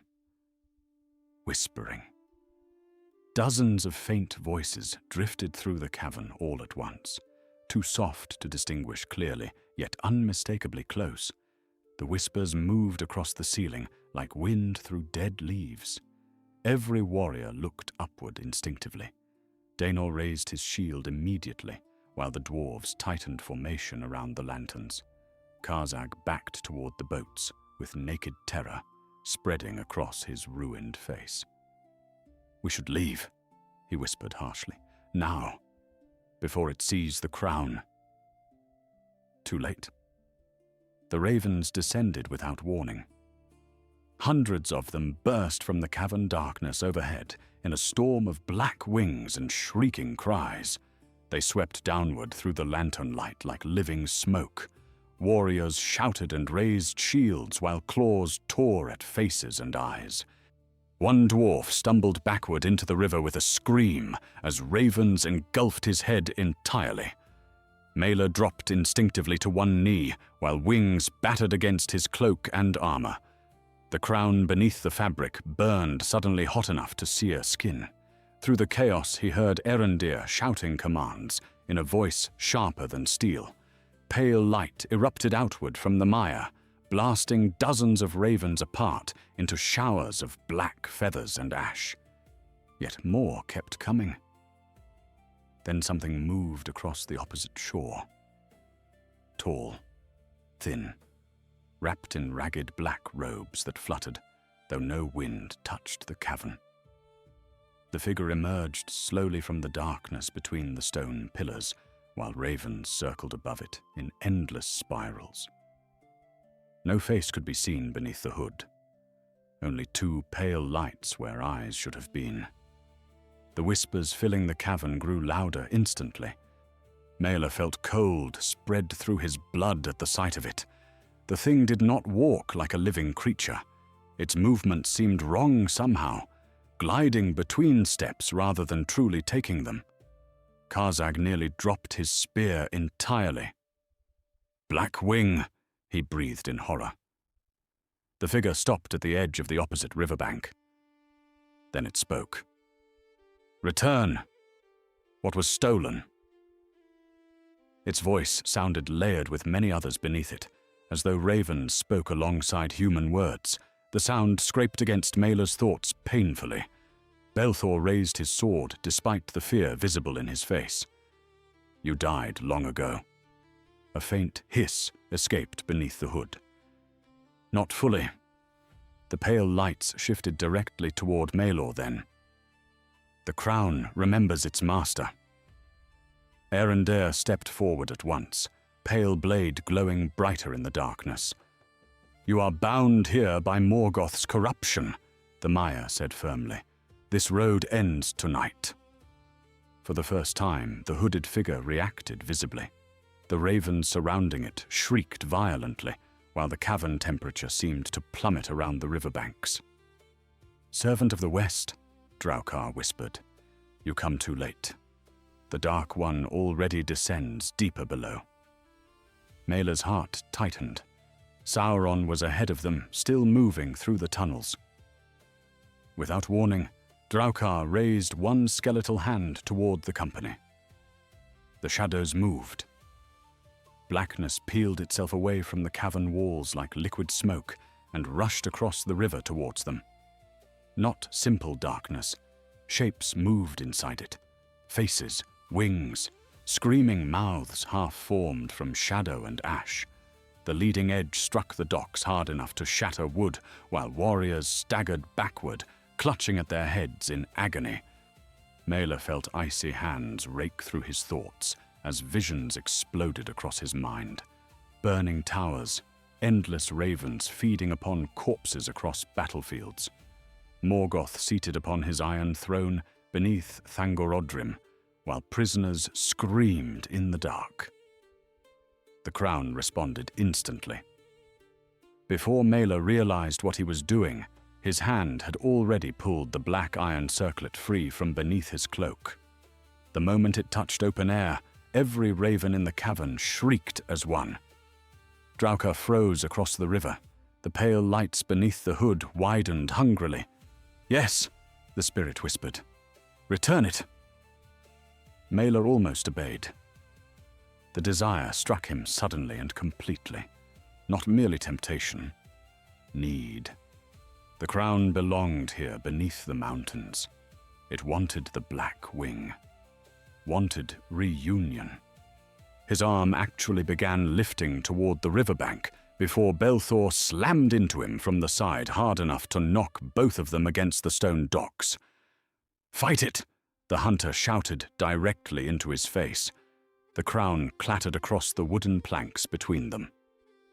Every raven in the cavern dove toward it at once. Erendir moved faster.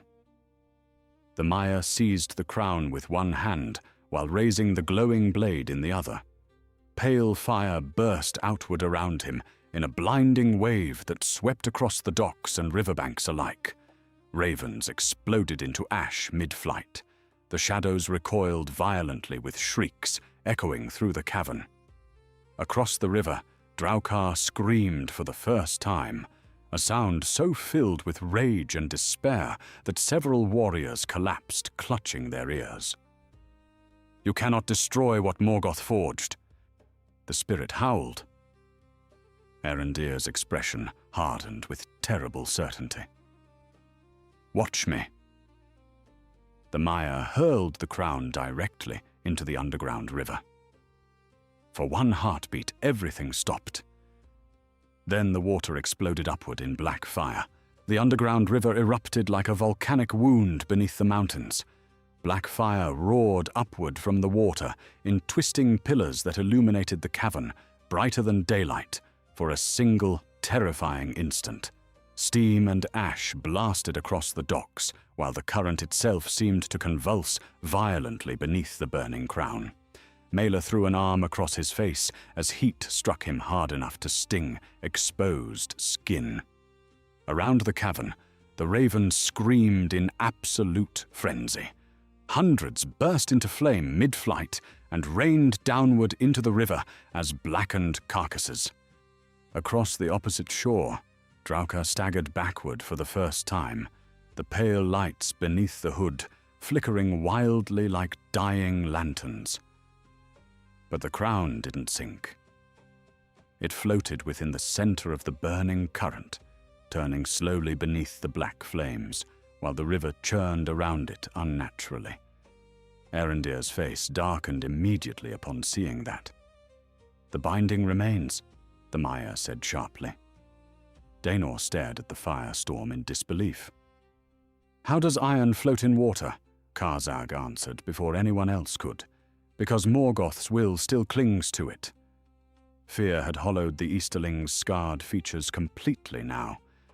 Nothing forged beneath Thangorodrim dies easily. Draukar lifted both skeletal hands towards the river. The shadows answered instantly.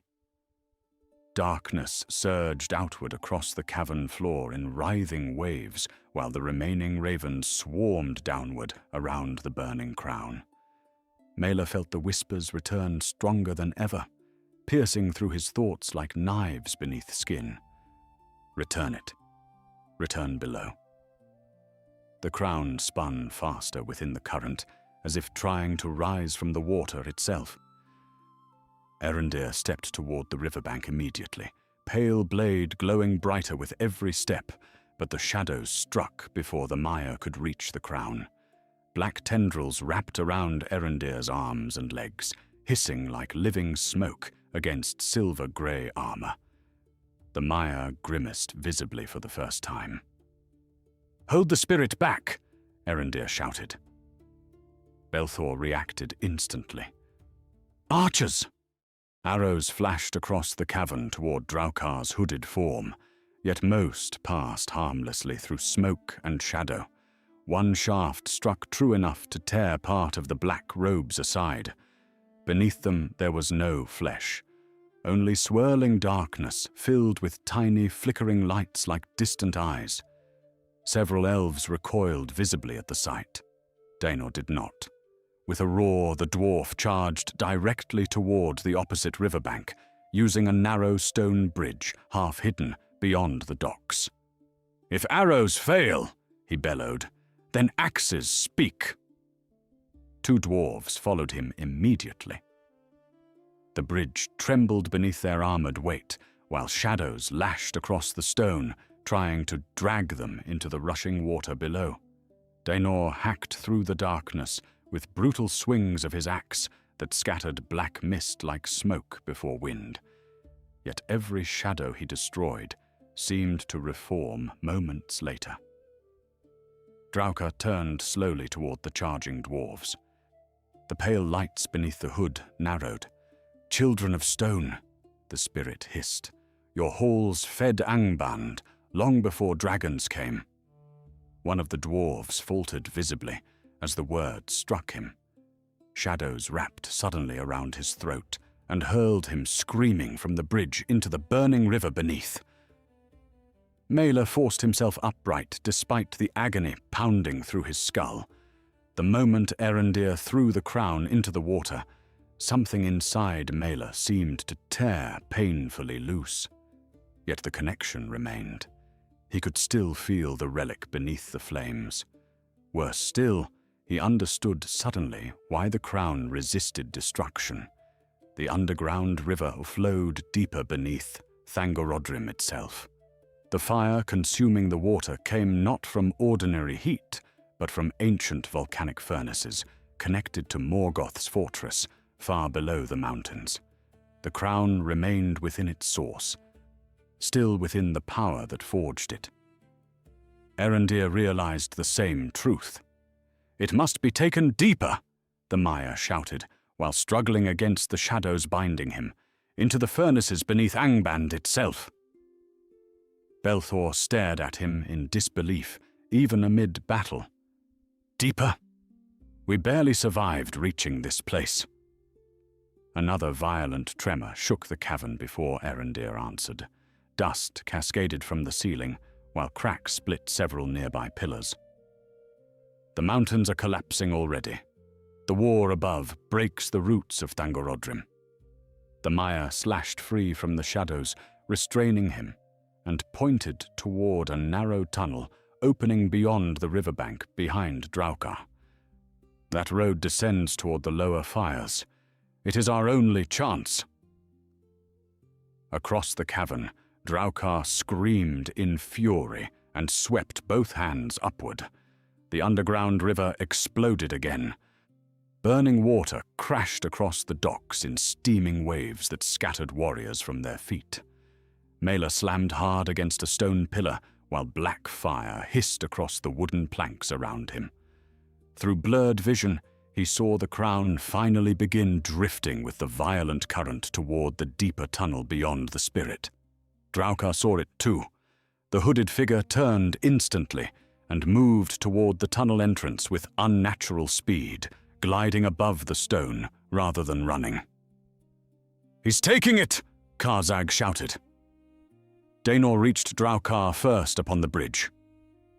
The dwarf's axe swung directly through the spirit's torso, with enough force to split ordinary flesh apart, but instead the blade passed through smoke and shadow before striking stone behind it. Draukar twisted instantly and seized Daenor by the throat with one skeletal hand. Frost spread visibly across the dwarf's armor where the spirit touched him. Daenor roared and struggled violently while the pale lights beneath the hood burned brighter. "Your people dug too deep," Draukar whispered coldly. "Now drown with the rest."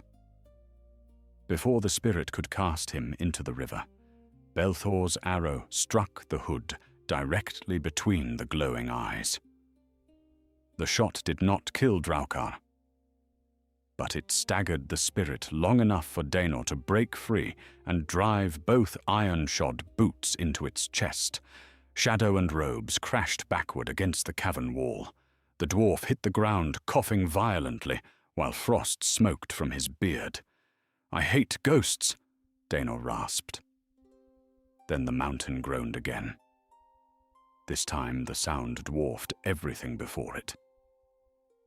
A deafening crack thundered through the cavern as entire sections of ceiling collapsed inward.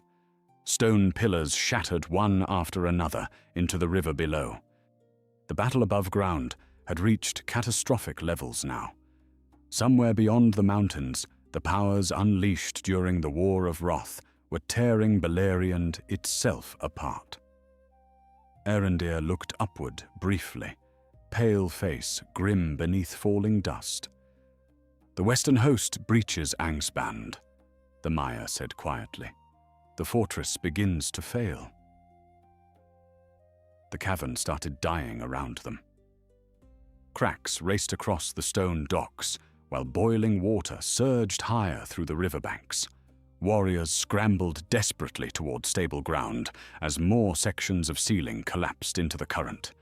Draukar rose again amid falling debris, shrieking with rage while ravens burst wildly through the darkness overhead. Yet the spirit no longer seemed fully stable. Parts of the hooded form flickered and dissolved whenever chunks of stone passed through it. The collapse of Angband weakened whatever bound Draukar to the tunnels. Erendir understood immediately. "Go!" the Maya shouted toward Mela. "Follow the crown before the tunnels fall completely." Mela hesitated only a heartbeat before running. Belthor followed beside him without question, while Daenor and the remaining dwarves fought to keep the collapsing bridge open behind them. Karzag came too, despite terror plain upon his scarred face. Together they sprinted through the tunnel beyond the river, while boiling water roared somewhere behind them. The passage descended steeply downward, through ancient volcanic stone, lit by strange red glows bleeding from cracks beneath the floor. The heat intensified rapidly. Sweat mixed with ash upon Mela's skin, despite the freezing winds still blowing faintly through upper tunnels. Ahead of them, the crown rolled slowly through the passage on its own, not carried by water now, moving deliberately across the stone toward deeper fire. The whispers inside Mela's mind became almost unbearable. Countless voices layered together beneath the sound of distant collapsing mountains. Return below. Return home. Belthor grabbed Mela's arm once when the elf nearly stumbled toward the crown involuntarily. "Do not touch it again," the hunter warned sharply. Mela nodded weakly, though part of him already longed to seize the relic once more. The tunnel opened suddenly into a vast abyss. They halted at the edge of a colossal cavern descending far beyond sight into glowing darkness. Rivers of molten stone flowed through the depths beneath iron bridges and massive chains anchored into volcanic rock. Heat rolled upward in suffocating waves, carrying the smell of sulfur and burning metal. Far below, hidden among the firelit depths, stood enormous black gates built directly into the mountain roots themselves. Karzag stared downward in horror. "The lower furnaces," he whispered. Then Mela saw movement across one of the distant bridges. Tall figures in black armor. And at their center walked someone even the firelight seemed to avoid. Sauron, the cavern beneath Thangorodrim, stretched downward beyond mortal comprehension, a world buried beneath the roots of mountains where fire replaced sunlight and rivers of molten stone flowed through endless darkness. Great iron chains, thicker than ship masts, disappeared into the depths, anchoring colossal platforms suspended above the volcanic chasms. Black smoke drifted through the abyss in slow, twisting columns, lit from beneath by the red glow of furnaces older than many kingdoms of Middle-earth. The heat struck like a physical force against skin and lungs. Even Daenor, born in the halls of dwarves beneath mountains, stared downward with grim disbelief. "By the fathers," the dwarf whispered hoarsely, "what madness forged this place?" Far below, upon a narrow bridge of black iron, moved the remnants of Sauron's escort. Perhaps 30 warriors remained, heavily armored servants escorting wagons pulled by blind cave beasts through the volcanic roads. Some carried sealed chests bound in chains. Others guarded hooded figures clutching scrolls and wrapped relics gathered from Angband's deeper vaults. At their center walked Sauron himself. Even at such distance, his presence poisoned the air. He appeared tall and terrible in black armor, worked with silver edges that glimmered faintly against the furnace glow. No crown rested upon his head, yet power radiated from him, like heat from the molten rivers below. The escorts around him moved with the tense obedience of creatures terrified to fail. Mela's breathing slowed involuntarily as his eyes locked upon the Dark Lord below Morgoth. Not Morgoth himself, not the ancient enemy of the world sung of in elder tales, yet somehow Sauron frightened him more precisely because he moved like something closer to mortal understanding. Morgoth had become catastrophe incarnate, a force too vast for ordinary minds. But Sauron still walked among soldiers, still planned, still adapted. Watching him cross the bridge below, Maelor suddenly understood with dreadful clarity why Arondir feared his escapes so greatly. Morgoth destroyed kingdoms through brute hatred. Sauron would rebuild darkness, patiently, stone by stone, if allowed to survive. The crown rolled slowly toward the edge of the abyss until it stopped upon the black rock.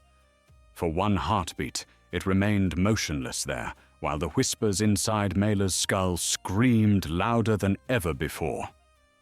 Then Sauron halted upon the bridge below, as though sensing something above.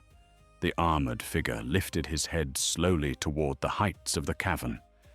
Even across that impossible distance, Maelor felt the weight of the gaze searching upward through smoke and darkness. Belthor stiffened beside him. "He knows," the hunter murmured. Karzag backed away from the edge instinctively, terror hollowing his ruined face. "We should run," the Easterling whispered. "If he reaches us." "No," Arondir said.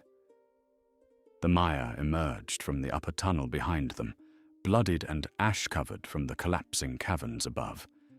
Shadows still clung faintly to the silver-grey armor where Draukar's power had touched him, yet the pale blade in Arondir's hand burned brighter now than before. Behind the mire staggered Denor's surviving dwarves and the last of Belthor's scouts. Many were wounded. One elf carried a broken arm, bound tightly against his chest. Yet all stopped upon seeing the abyss below and the dark figure crossing the distant bridge. Arondir stepped beside Maelor at the cliff edge. "The crown," the Mire said quietly. "Now."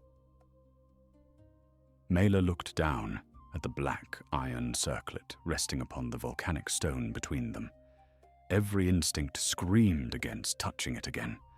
Already the whispers clawed through his thoughts like hooks. Yet beneath them, another understanding surfaced slowly. The crown had led them here deliberately. It wanted the lower fires, wanted reunion with the furnaces that birthed it. Maelor swallowed against the dryness in his throat. "If I take it," he said softly, "I may not let it go again." Belthor answered before Arondir could speak. "Then I'll cut your hand off myself." A grim smile touched Maelor's face, despite the terror pressing around them. Without another word, he bent down and seized the crown. Agony exploded through him instantly. The cavern vanished.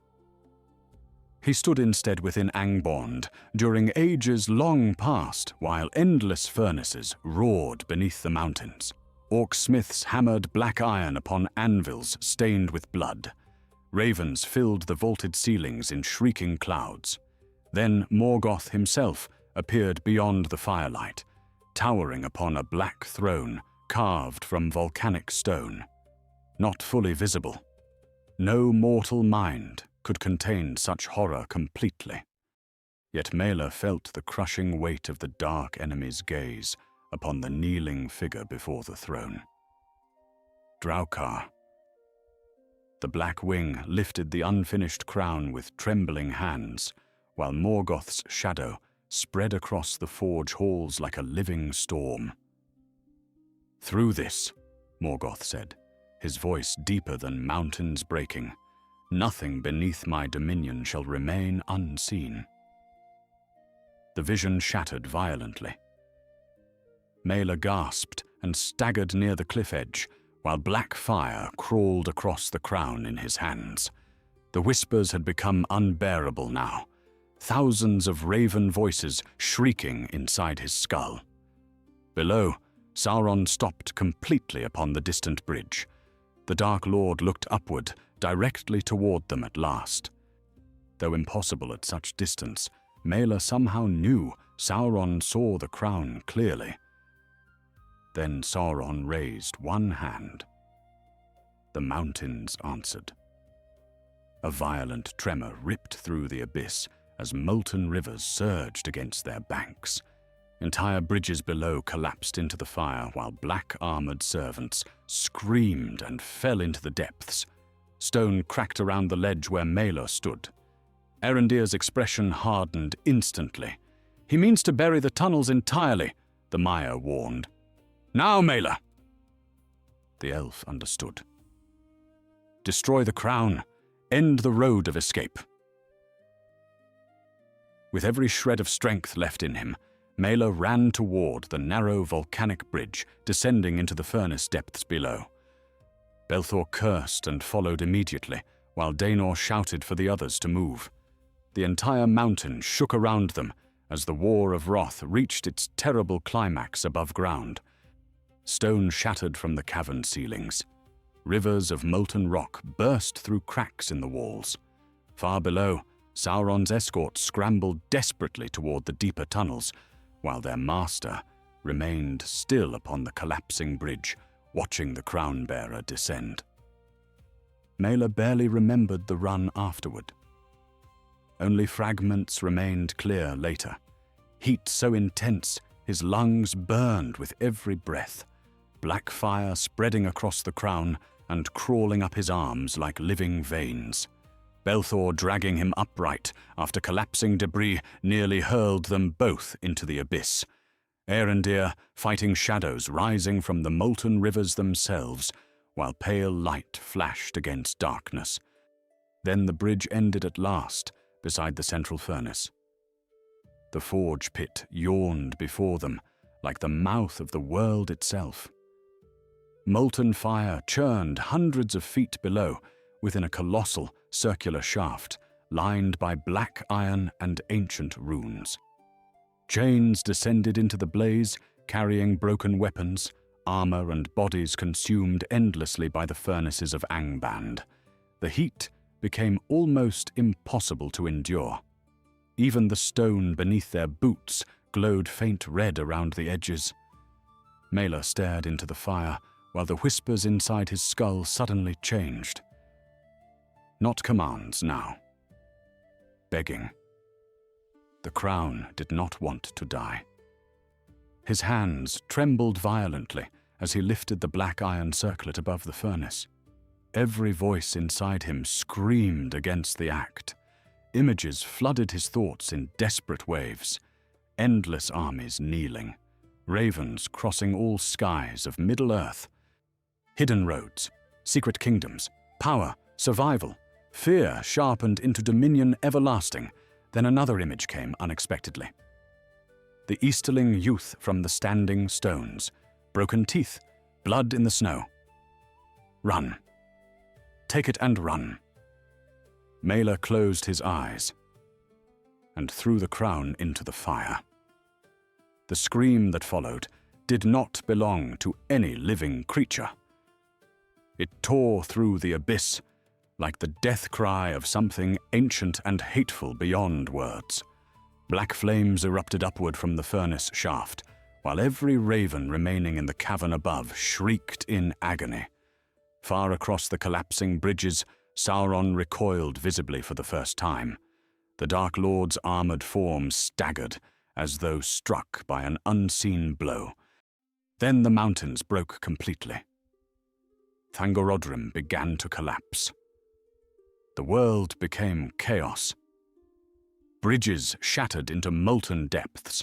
Entire cavern walls burst apart beneath the fury unleashed by the War of Wrath above ground. Fire rivers flooded the lower tunnels, while volcanic smoke swallowed the abyss. Arondir seized Mela before falling. Stone crushed the ledge where they stood moments earlier. Belthor dragged Daenor clear of a collapsing chain tower, while Karzag vanished, screaming into the smoke below. Somewhere across the breaking cavern, Sauron disappeared into darkness with the surviving fragments of his escort before the collapsing bridges swallowed the path entirely. Then even the furnaces themselves began to fail. The survivors fled upward through collapsing tunnels while the roots of Angband died around them. Behind came endless thunder as mountains shattered and ancient halls vanished beneath fire and stone forever. Many passages collapsed moments after they crossed them, others filled with boiling smoke that burned lungs raw. Yet somehow they climbed, through darkness, through ruin, through the death of Morgoth's kingdom. When at last they emerged from the mountains, dawn waited beyond the shattered hills of the north. But Beleriand itself was dying. Far across the horizon, enormous clouds of ash and fire rose where Thangorodrim had once stood proud above Angband. The earth split in smoking wounds across the plains, while distant seas rushed inward toward broken lands. The war of wrath had ended. Morgoth's dominion was falling into ruin beneath the wrath of the Valar. Belthor stood silently beside Mela upon the frozen hillside, while survivors gathered behind them beneath the pale morning sky. Dainor leaned heavily upon his axe, exhausted beyond words. Erendir gazed northward, where the mountains collapsed into smoke and fire. Sauron escaped, Melor said quietly at last. Erendir did not deny it. Yes, the Maiar answered, but not unchanged. The pale eyes shifted toward the dying north. His hidden roads are broken now, his spies blinded, his certainty wounded. Belthor exhaled slowly into the cold dawn air. Then perhaps that is victory enough for one night. Far above them, the ravens were gone. Так, з вами, як завжди, Джон. Зараз поговоримо трошки про відчуття, яке мало залишитись після моєї історії, про відчуття великої битви, про те, як дивно люди носять свої, там, як кажуться, домівки всередині себе.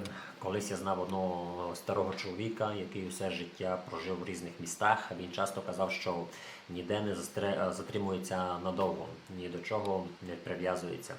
Але одного разу, вже взимку, я побачив у нього на полиці стару кружку з тріщиною. Абсолютно непотрібну річ. І він раптом сказав, що я бережу її, бо вдома чай пахнув саме так. Мене тоді дуже зачепила ця фраза. Я думаю, що і ви, так же само, як я, думаєте, що дім – це місце, яке можна втратити через війну, час або дорогу. Але правда в тому, що людина носить свій дім у пам'яті, у голосах, у звичках, навіть у речах, які більше нікому не потрібні. І, мабуть, саме тому деякі мандрівники виглядають самотніми навіть серед друзів. Бо їхній справжній дім залишився далеко позаду, але продовжує жити всередині них. Іноді найважчий шлях – це не повернення додому, а життя з тим, що повернутися уже просто неможливо. Трошечки грустно, але як вже є. Всіх радий був бачити в себе на каналі. Дякую вам за перегляд. До нових зустрічей.